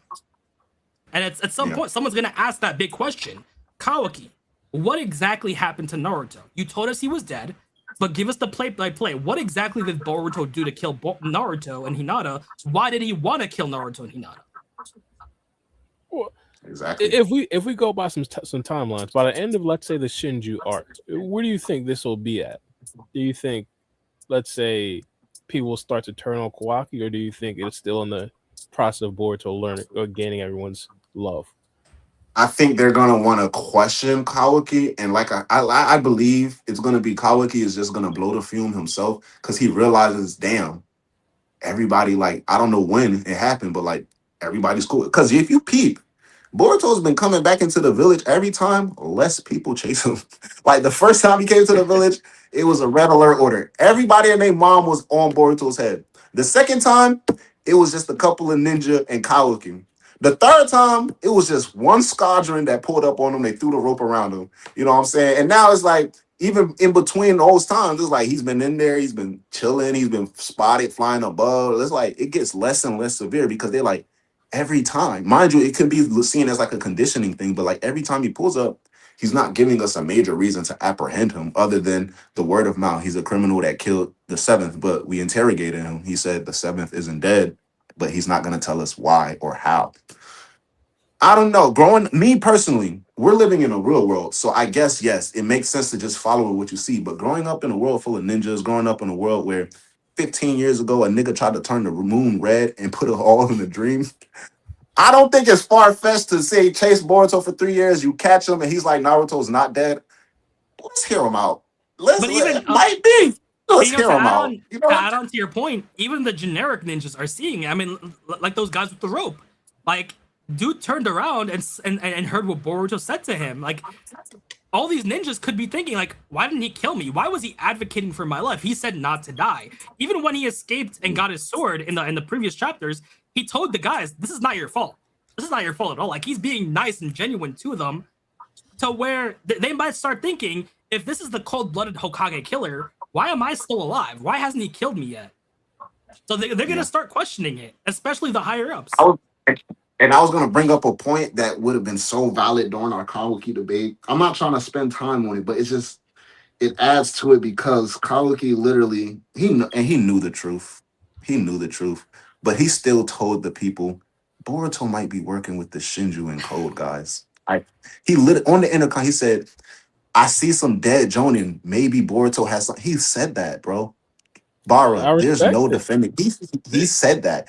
And I don't think it's part of the ploy. He looked at the scene and genuinely believed Boruto had something to do with this. So he said POV, some niggas are dead. Crazy. Nah, that's crazy. But yeah, but like all of that though. So with the whole like, yeah, bro, the lie, everything's coming back full circle, and it's really banking on the whole Boruto killing the Hokage. And once that's revealed that he's not, now it's like because they essentially it's an adopted son and a true born son. They're gonna look at it like, well, y'all both some like what y'all got going on? Y'all playing games. It looks like to me like Risen's reaction. That should be their reaction, like. Because now Naruto's not dead. So is this like some type of brother on brother? Like, what are y'all fighting for? Like, you brought you decided to bring the whole world into your personal squabble, my guy. Not only that, but politically. Yo, they're gonna be saying we gave Kawaki another chance after he cheated in the tuning exam. After he cheated on the tuning exam, bro. They don't that's what I'm saying. People don't understand. Boruto, like he's living out the good life in both realities, but in both realities, Kawaki is sullying his name.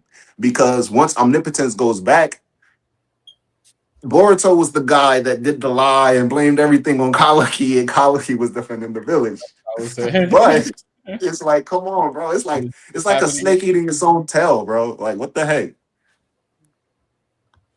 Yeah. Oh, shit. Did y'all want to discuss some Drake first? Dropping the album of the year? We can. We can. Overall, I'm looking forward to the chapter, but yeah, we can get into some Negro news now, some great content. Yeah, 100% looking for the chapter 35. Chapter 35 probably going to be 30. Is it 34 or 35? I'm already thinking about the next chapter. It is 34. Oh, brother, I was about to say, yeah, 34. Before I titled the stream. God damn. No, he was like, fuck. You about to stress free game out, bro. He was like, fuck, man. Nah, I'm thinking chapter 35. We talking about Kobu. Cole probably going to get right. Also, we got to talk about Sarada's eyes. We had the update on that. Yeah, so 35 going to be an elite chapter. I can't wait. We're probably going to discuss that a lot more in the next pod. I ain't going to, obviously, predictions. Nah, for sure. But yeah, so Drake officially dropped the album of the year. You know, I'm pretty sure we all understand that. Free game, I understand to your chagrin. Apologies for the Kendrick stands out there. I don't But agree. Black Uchiha Bro, came it's not around. He even- had to it's not accept even- it. Bro, it's No. not- Don't do it's that. never been that. I bro. said It's never that been shit is that. hard. I never said album of the year. No, I don't think it's album of the year. Nah, But Might be album of the that shit, decade, to be honest. Good album. I said, I ain't gonna lie. I literally said word for word. Maybe it's the trip I'm on right now, but Iceman sounded like the greatest album ever created. Obviously, I was saying it in fun, but Iceman is such a good fucking people. I don't think people understand how good that album is. Like, and also, I don't think people understand that you can't drop 3 albums at 12 o'clock and someone posts their review on all 3 albums at 12:17 when the shortest album is 30. The shortest album is 37 minutes long. Yeah. So anything on the internet after the first hour is wrong. It's disingenuous. I don't trust your take. After the first hour on it, I don't trust it. I don't care who it is, who said what. I can't say you're wrong because it's an opinion, but yeah, you're misleading and very like that. Like for everybody else. and we know y'all didn't hear it a week early. So like, yeah, bro. You can't I was seeing takes at 12:23, bro. Yeah, no, I was seeing takes. I was seeing takes at 12:23 a.m. I'm like, did this nigga drop at 12? I'm like, and they're talking about some. They had the most. They was like, Maid of Honor is this type of album. Iceman is this type of album, and Habidi is like this type. I'm like, bro, what? How do you know? It's been 22 minutes. I swear. They listened to the intro and outro of each album, and they came to Twitter to tweet. They was like, it gotta be similar songs for everything if we just listen to the intro. I'm convinced that's what they do. Intro, outro, tweet. An artist drop, intro, outro, tweet. Intro, outro, tweet. You know what I'm saying? And Drake, I'll say this. Drake has a history of like, since Take Care, he a drop. I don't know if it's this good. It's not as good as the last one. And to this day, bro, honestly, never mind. Certified Lover Boy, Her Loss, and motherfucking Iceman. They started out, if y'all go back to day one, each of those albums dropped. Nothing but bad things is said. 6 weeks later, it's 6 to 7. It's 6 to 7 songs on the Billboard from each of them albums. So every time, I guarantee you, a month from now, right now, Iceman is gonna have at least 3 to 4, probably 5 songs on the Billboard. And maybe 2 off of Maid of Honor. Because I saw people were saying, like, literally after 1 hour, they were saying, I ain't gonna lie, I have not listened to Maid of Honor yet. I'm stuck on Iceman. Iceman is that good. I've seen people say, because when my first listen to Habidi, that first album, I fucks with it. I like dance hall stuff. So I've seen people rate that the highest, and I've seen people literally say Iceman is the worst. I started because I went from Habidi. My plan was to go from Habidi, Iceman, Maid of Honor, because I gotta listen to it in order.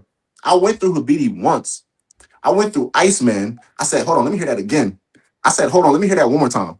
I went through Iceman another time. I was like, fuck. He dropped Maid of Honor. I still ain't listened to it. And guess what, chat? I still haven't listened to Maid of Honor because Iceman is still like, I'm still on Iceman right now. So yeah, y'all gotta cut Drake some slack. Album of the year, I'm going with the fall off. But like 2 things can be true at the time. This morning, Whisper. What's that one track off the album? Borrow, Whisper My Name. Yeah, that's one as well. That might like that. That man said, "If I'm lying, I'm flying to Kobu. Give me a motherfucker." See, I started crying, laughing because I'm like, "Yo, this dude Drake is literally running right now, bro. He's running on the beat." I said, "What?" 100%. I did want to ask Free Game his take on this. Drake is this was supposed to be his last album of his contract, and he dropped 3 of them. I don't think you about to say of his career. No, his last album of his contract, and he had multiple bars like on, I guess, all 3 of the albums. One of the bars is like, they either let you out or you get out, something like that. And I'm guessing this is his way of getting out. So like. Well, so he must. I saw that. That they was like, it must not have been just his last album then, because that wouldn't make any sense. But even I'm about to say, because I ain't gonna lie, because even if y'all watch the music videos to Iceman, if y'all ever get a chance to, chat, it makes the songs like even. Wait, hold on. Has he dropped the video for any of the other albums? Like, No, I think he dropped a video for every song on Iceman though. He just all you have not to do for is the other. look at the song on YouTube. Like if you go on his actual album, his actual artist page on YouTube, and you look at the songs, it will say who the record label is that dropped that album. So those those two other albums are still under that record label. That means he needed like at least three more albums to get out of his deal.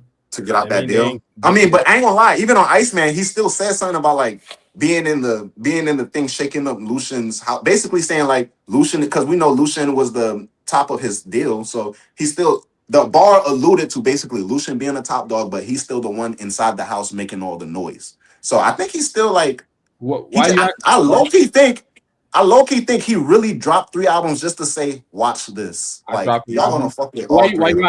I dropped 3 albums. Ain't nobody did that before. And y'all finna like all 3 of them. After y'all, he said in the song, he was like, the album not even out yet, and I'm getting some. What he said something like that, Barry. He was like, the album not even out yet, I'm still getting some hate. I was like, damn, that's facts. Because niggas been hating on Iceman for 12 months, and this shit just dropped today. What I'm thinking this is like a hair nigga damn type of thing, where it's like, all right, I'm gonna give you 3 albums, let me go. I said hair nigga damn. That's what I think it is. Or like that LeBron meme. Here go 2 more for y'all. You know what I'm saying? Yeah, Here go another. Basically, because usually what record labels do is, because they understand that you're like an asset that they're likely going to lose, they want to wait as long as they can for you to upload that last album so they could still make money. Or a lot of times they do this to YoungBoy. They'll count some of your albums as mixtapes. They'll be like, oh, that's that as well. Oh, and that's why YoungBoy dropped like every Thursday though. That's why he dropped every Thursday. Because to be honest, with YB, you kind of have to do that because you can't sign YB for 10 albums, and all of a sudden at the end of the year he already dropped 10 albums. So it's like he already out the deal. 30 album deal, bro. Low key, but that's the thing with companies, bro. You can't be mad at your artist, your player, your thing for figuring out like, bro, this is what you said. I'm operating within the lines of what you said, but now it's a different rule. So I get that though, but I don't know between Drake and because I'm pretty sure him and K-Dot, they signed under the same like label now because K-Dot left and they both went through like that Apple UMG deal thing, right? Yeah, because that's why Drake was trying to sue them because he was like the label was choosing K-Dot over him. Mm-hmm. And you shouldn't be picking favorites between your artists and shit like that. Yeah. So, but now I want to know what Drake about to do because all due respect to Drake, being independent has been a death sentence for essentially all rappers that went independent. Tory Lanez is the 100% independent. It actually was a gift for his career. Tory Lanez, artist as big as Drake, bro, can go independent and he'll. That's what I'm talking about. No, artist as big as Drake, bro, like that's a Jay-Z move right there. If he actually did that, and then made OVO just the parent label, and he just went on his own and was like he was going to do it by himself and just put on art because he's at the bro. Every time him putting on those certain artists on Iceman, their streams went from the 100,000s to the 2 millions, bro, to the millions and shit like that. So like, just being on a song with Drake is a stimulus package. They call that shit the stimulus package, bro. But I pressed play on Ran to Atlanta. This was my face. I heard Future come in on that chorus. I said, damn. Oh my God, bro. I'm not gassing this up, chat. And this is me, like I just said, Fall Off for me personally, album of the year. I listened to the Fall Off for like a month straight, but like the Iceman is such a good album. Like he lived up to the hype. Like I'm gonna be honest. I let all the previous drops do the same thing. Like when he dropped Her Laws, Certified Lover Boy, Honestly Nevermind, I was like, yeah, it's cool. Every time I was like, a week later, but I ain't gonna lie, this song though. 2 weeks later, but that song and this song. 3 weeks later, probably 7 to 8 songs is on my playlist. It is what it is. Iceman, bro, I was like, I ain't gonna lie, I'm gonna be honest, the first few songs, I'm like, it's repetitive flow, but he's still saying some shit. We got to Ran to Atlanta. That nigga ran the rest of the album, bro. Like what song? He was like, I just wanna be free. So I'm like, free. I was like, bro, this man makes such great timeless. People don't understand. Drake and K-Dot give us 2 different things. He went on a run. From 3 to Timeless. 6. From 3 to 6 Timeless.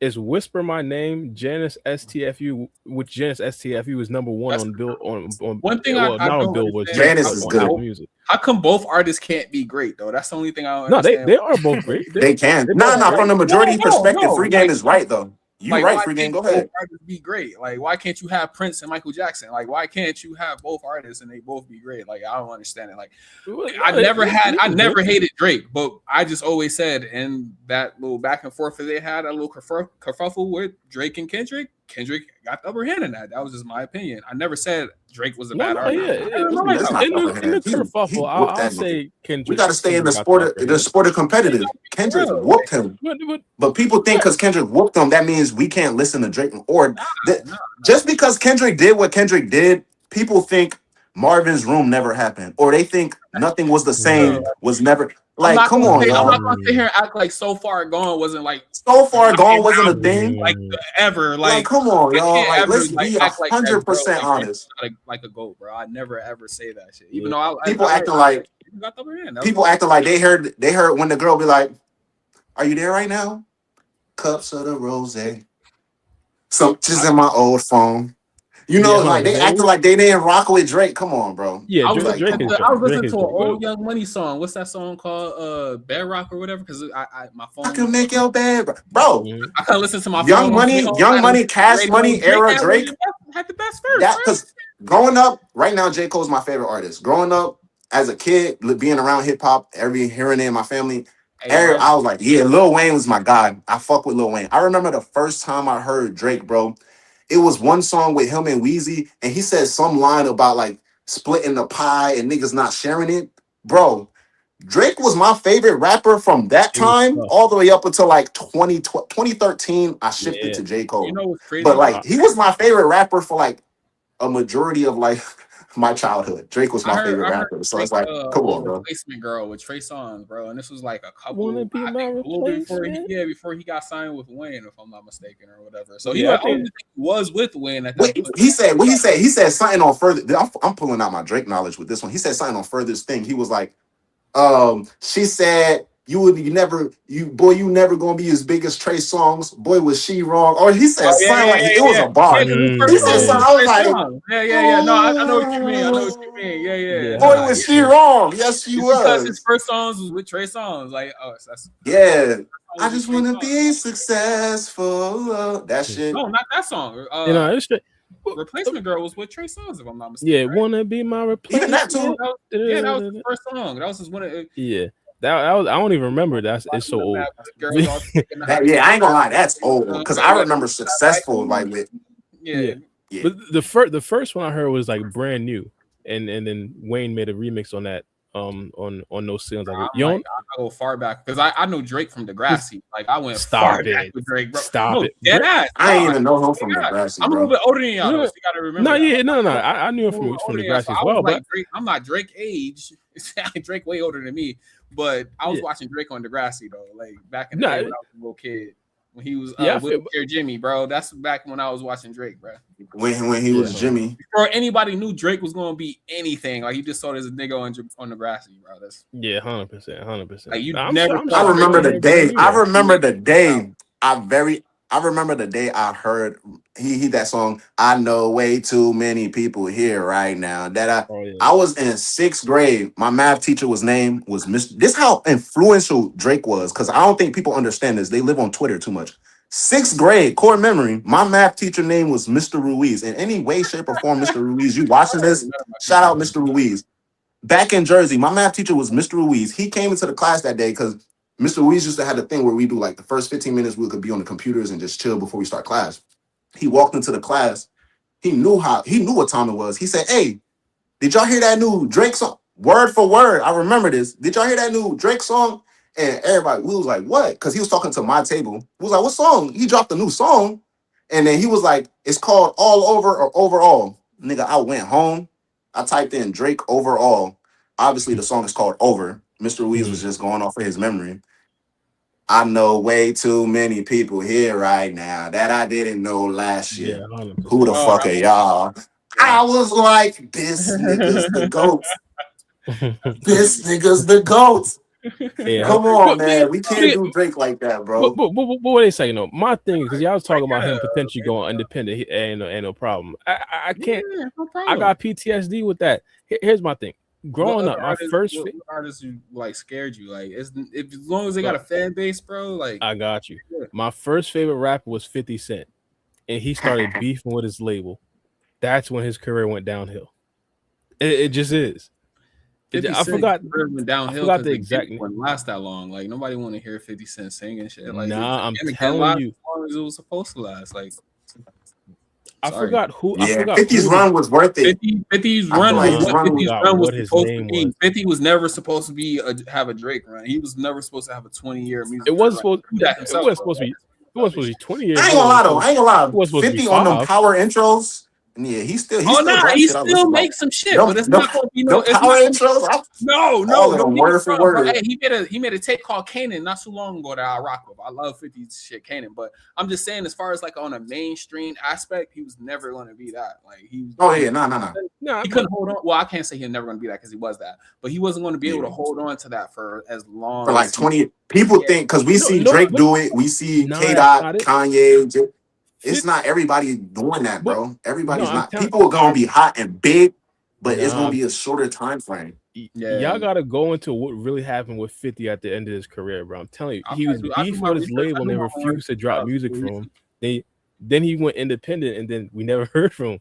And similar to I ain't gonna lie. I thought it was the thing where him and Kanye was dropped the on the last same song day, was? and he told Kanye, "Hey, I'm gonna outsell you," and then Kanye That was literally Massacre, did right? because that was the time when Kanye dropped that was Graduation. Massacre? Yeah, it was Graduation and the Massacre, I believe. Yeah. Yeah. Stop So that. 50 For was real? like, he was talking trash. He was like, "Yeah, I'm gonna outsell him. It's gonna be easy." Yeah. And then I don't think that was that the- nigga was hopped on before the Graduation time and I- said, "And I wonder." I think 50 That was had his- an yeah. album after that though. Like he had an album Yeah. like a year or two after the Massacre. Yeah, that was before. He got a lot of before the albums time after I'm that, talking but about. that was the fall off though. No pun intended. Oh That no, was the fall definitely. don't off. know. He was starting to fall off before I then, don't know. in my opinion. Honestly. The He was Massacre was when I started bumping 50 for real. starting- That was Really? when Oh really, that was the first album I ever bought. God damn. bro? 100%. I ain't gonna lie though.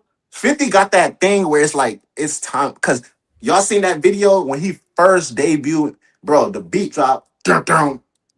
Many men wish death upon me. Blood in my eyes, dog. And that was the first Yeah. time anybody ever heard that, Generation. bro. And I ain't gonna lie to you. Yeah, what are you That's talking about? timeless Wanksta, music, Wanksta right? was That's the first thing that anybody ever heard from 50 Cent. You say you no. want- I'm saying that was the first time they heard that when he did that on stage my because bad. it wasn't out. It wasn't out at all. He was already performing, Mm. and then he would perform his last song, and then they was thinking this shit from the end. He was like, "Nah." The beat dropped, dun, dun. And it was just after the beef too. You know, he said he didn't like that song. You know, they always He said that he didn't. didn't like Many Men. He said he did not That's like great. Many Men. I was like, damn, that's like That reaction off Oh, bro. that first reaction when he said many men Yeah, wish that shit death was upon late, me. Acapella That type shit went crazy. Everybody started screaming, bro.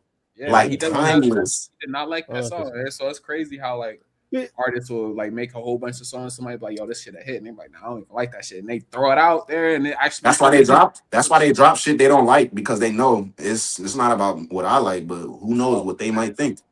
But, You know what I'm yeah, I forgot the specifics for 50. But my second favorite rapper, I'm pretty sure you guys all know this, is Lil Drake. Wayne, the greatest Oh, of all shit. time.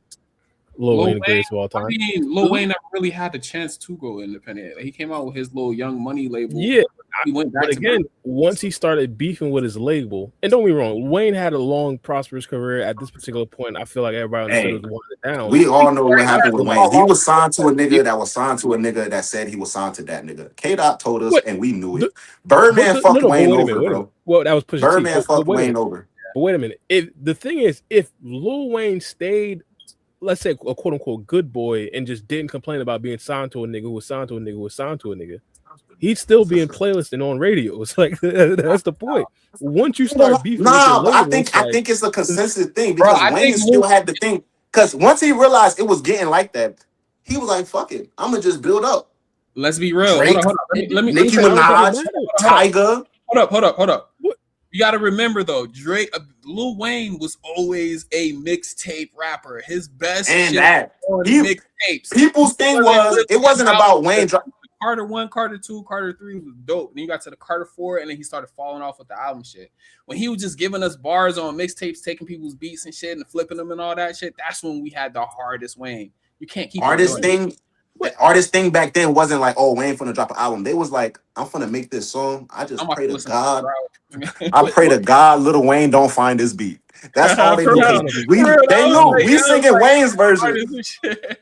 Yeah, we singing Wayne's version. We not singing yours. Let's Do It came out, and I listened to it on the I saw a music video. I was like, wait, hold on, I thought this was Lil Wayne's song.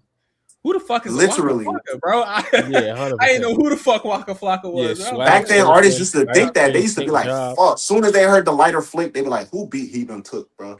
Yeah. And you can't even get mad because every time it's like, this shit hard. He gonna make your shit a bop though. Like, this shit gonna be a bop. Going crazy. Even some of the old ones, yeah, 100%. Or like, because since you know now that Wayne take people beats and still, let me listen to the original. I think I ain't gonna lie, a lot of people don't. This song had already been kind of hot though for Wayne to steal it though. Like, a lot of people don't want to admit, bro. I feel like a lot of us, especially if you're in the hip hop community, I ain't gonna say it has to be, but it's a pretty good chance that Drake and Lil Wayne were your favorite rappers at some point. Let's say Lil Wayne started falling off. The crazy thing is, what saying that he don't listen to nobody but Wayne. When he started saying, "I don't listen to nobody but Wayne," I don't listen to nobody else. Who said that? Lil Wayne. When he started saying that, then he ain't had nobody beats still because he was only listening to his shit, and that's when he started getting whacked. Like, get out of here. Man, I ain't gonna lie, bro. He did dedication like something. He did some shit where it's like frequent beats. Like he did shit over Kodak's beat, over like Lil Durk. He got some shit. He still dropped. People just not looking for it no more. But like, yeah, I am. Oh, really? Recently? I fuck with Wayne. Yeah. No, hold on. He did some shit. Back up. I'm still bumping No Stones 3. What's up with y'all? And the note. Yeah.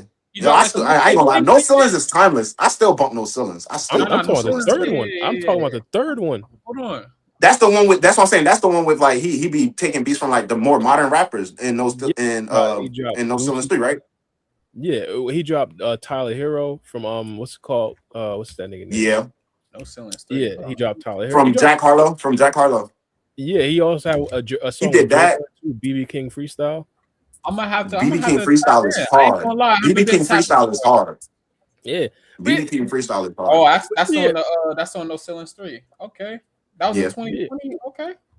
Yeah, but my thing though, again, I just feel like anytime an artist start beefing with their label, 7 years ago, that's just never a good sign, bro. But I'm not gonna lie though, Baru. Look at what Drake. Look at what Drake just went through, and then look at what he just did. Name an artist that can do that. But also, Bara, you're saying I don't think going independent is gonna hurt Drake.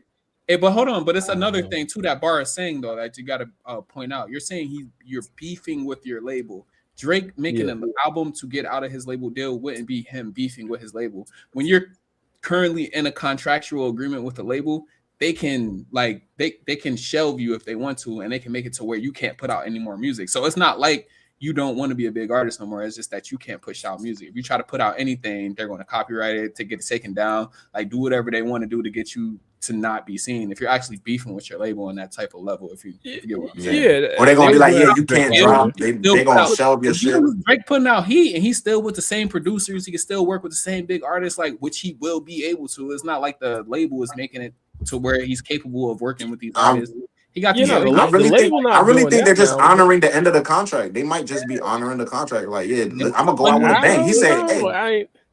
Well, first things first, Drake already attempted to sue them over this specific thing. What they were trying to do was like lower Drake's value so they could like give him like a lowball offer. Yeah, when they want to go re-sign him, like if he wanted to not renege on the deal, but like after his album was out and he wanted to like re-sign and shit, they could have offered him lower. Like, oh yeah, you didn't really perform that well. When before we release you, we taking a gamble, we'll give you another, say, I'm just throwing a number out there, 250 million, or how much ever Drake is worth.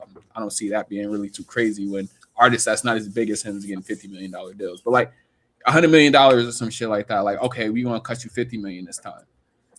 I think Drake can make that without a label, honestly. Like, here's paid like $3 million a show. Like, he doesn't need a label, bro. Like, honestly, he don't even need, bro. He can make that off of Marvin's room alone. He can make that off of Marvin's room, or just off of Marvin's room.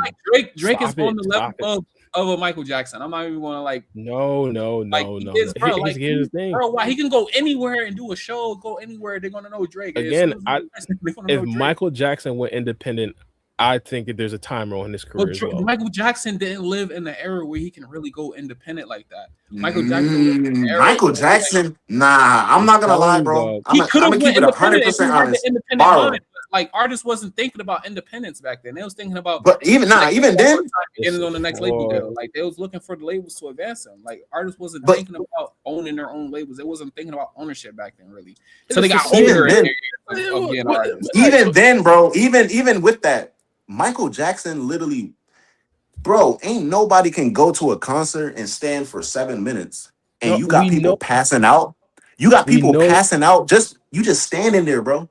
And Michael Jackson could have went. They could have created a word for his independence. He could have did whatever the fuck he wanted to do. I'm just saying. Look, you heard me say Michael Jackson could have went independent, but I'm just saying like he didn't have. I don't think he could. Artists didn't really have the independent mind back then. Like it was really nothing else but the labels to go to. Now you got the internet. You have other avenues. You got to always think about that shit. Like you're talking about a time before the internet. The time when the record for all that, the radio stations, all that shit. Like it was a different time, bro.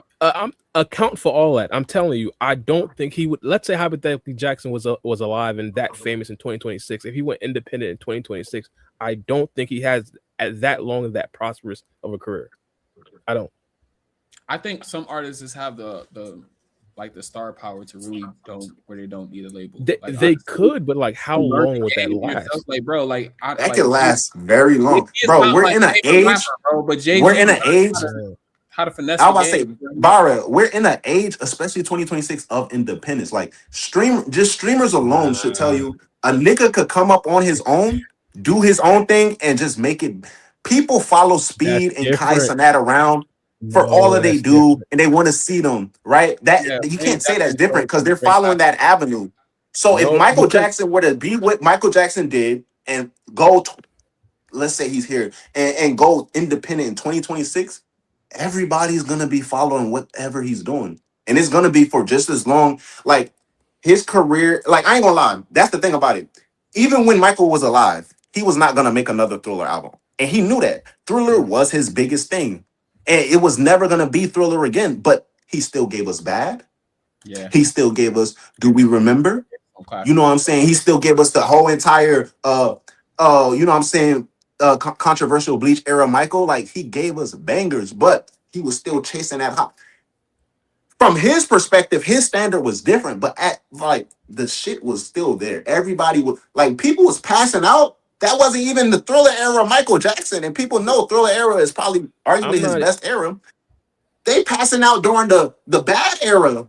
They passing out. He's this color now. If Michael Jackson knew how to work the machine. Like at that time, yes, he could have went independent. But if Michael Jackson had no idea how to get his records into circulation and shit like that, Michael Jackson would have been a regular artist, just like everybody else, trying to survive. All right, who is? Let me ask you a question. Who's an artist that could sell a platinum album easily? Who is independent? A platinum album right now? Yeah. Nobody. Who's independent right now? No, nobody, honestly. But that's my point. Who's independent? That's the thing. That's the thing. You're comparing. Hold on. You got to think about. You can't compare nobodies to Drake and Michael Jackson, Bara. You got to think about how hard Why are they nobodies? Bro, you got to sell it. Because they're not as big as Drake or Michael Jackson. Why aren't they as big as Drake or Michael Jackson? They're not even dropping a platinum album. Because they're not Drake. Like that's the thing because about they're independent. No, we can't do that. You can't do that. You can't do that. You can't say that. When some of the top selling artists right now that are signed to labels, they can't even go platinum. So how are you expecting somebody who's independent to go platinum when they don't even have the push that the fucking major labels do? It's hard as fuck. Listen to what you're saying. When you have the major labels, you have that push. But at this point, Bara, that's what we're saying. At this point, we know what Drake can do, and we know. So if he goes independent right now today, he's good, bro, because he's already established. That's the whole point of building rapport. All you need nowadays is the streamers, bro, and just like a few people. Let me ask you a question. So you think all of a sudden, let's say Drake goes independent. He goes on IG and he posts a picture, dropping soon. oh, it's going to be no action behind it. You There's don't gonna be think action, but not as much. you don't think DJ Academic, y'all chat, stop. Drake is about to drop in 3 weeks. You know what I'm saying? Y'all don't think that? There will be action, but not as much. Let me ask you a question. What happened after Meek Mill went independent? Bro, Meek Mill don't have the ability to drop. Again, y'all keep anyone I'm gonna bring up is not comparable to Drake or Michael Jackson. I'm talking about, but that's the thing. Meek Mill, while in the label, did Meek Mill reach Drake level? While in the label, did Meek Mill reach Drake's level? No, he didn't. So it's like, come on, we can't do that. That's what I'm saying. Is there an artist? Again, that's what I'm saying. Is there an artist? That's it. All right. Is there an artist on Drake's level who's went independent? Let's bring Drake out of this conversation. What happened to Meek Mill once he went independent? He got bodied by a singing nigga. No. This has happened way after. But this is even after him and Drake pieced it up. That's really fucked him over, though, honestly. Like, it was like that whole... Stop it. He sold like 100K when he was signed. Bro, you see how people started thinking about trying to down Drake after he lost to Kendrick Lamar, bro. When you lose a battle like that happens. Yeah. When you lose a battle like that, Drake lost when you ain't got no... Bro, Bara, I don't think you're processing this. Meek Mill never recovered from that Drake rap battle. Drake lost 2 rap battles, bro. He lost against Pusha T and K Dot, and both losses insinuated years worth of memes. To this day, people say, you know what I'm saying, are you hiding your kid from the world or the world from your kid? You know what I'm saying? To this day. So it's like, and we still, like, this nigga dropped 3 albums the other day, and we bumping all 3 of them. He lost 2 rap in this social media era. Who can lose? Bara, answer me this. Who can lose 2 rap battles and be relevant? Y'all didn't even bring Name somebody. Name me an artist right now other than Drake who can lose 2 rap battles and be relevant. Give me a second.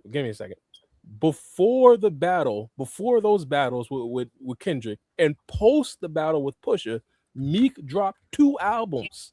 2. He dropped one when he was on a label. Wait a second. He dropped one when he was on a label. He was trashed then as well, and dropped one without the label. The second one, like, his sales dropped by like half. Bro, if you drop a trash album and then you drop Stop it. After that, are you expecting? Wait, because I listened to which album was without the label? Are you talking about wins and losses and championships? I'm not sure. I gotta look at the titles, but because both of those shits. Are you talking about championships and the one he dropped recently with like R.I.P. Lil Snoop and stuff like that? Because I'm not gonna lie. Wins and losses, championships, tough. Like, I know most of the songs on those albums, I fuck with them bar for bar. Right. Once we get to that last one, I got like 3 or 4 songs, and it's not about the exposure. It's about like I only fuck with 3 or 4 songs on the latest Meek album. That's just, it is what it is. And it has nothing to do with that being the independent one. So if those are the albums you're referring to, it can't be. Is this not that much? All right, hold on. Expensive Pain sold 95. That was when he was on a label. Expensive Pain. Does that album have a song on it called R.I.P. Lil Snoop? I'm not sure. I'm just looking at the title. I'm looking at this guy. But I didn't know if you had the track list in front of me. But it's I gotta dip out in a second, do it though, yeah. Let me see. Track list. It has R.I.P. Lil Snoop. Is that the independent though? Borrow Expensive Pain. That's the independent one. Nah, this is when he was signed. It's his 5th studio album. And I don't like that one as much as the last one. So, but he sold more in this one. He sold almost. I know a song called "Rest in Peace, Lil Snoop." All right, not "Rest in Peace" like R.I.P. Lil Snoop. Oh, it's a song. It's called "Angels," and then in parentheses. No, hold on. Wait a minute. Nigga said when Snoop Dogg shit, I was high and I didn't get to feel it. Yeah. No, so it's like, I mean, with the true thing I'm talking about. His biggest, you said what? His biggest stream song on this whole album is a song with Lil Baby and Lil Durk, right?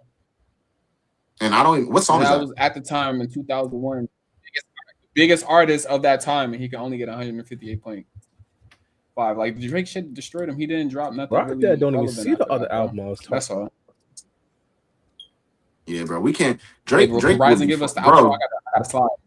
Oh yeah. We gonna do the outro. But yeah, bro, I ain't gonna lie, Bara. Long story short, you ain't got nothing to worry about if he go independent, bro.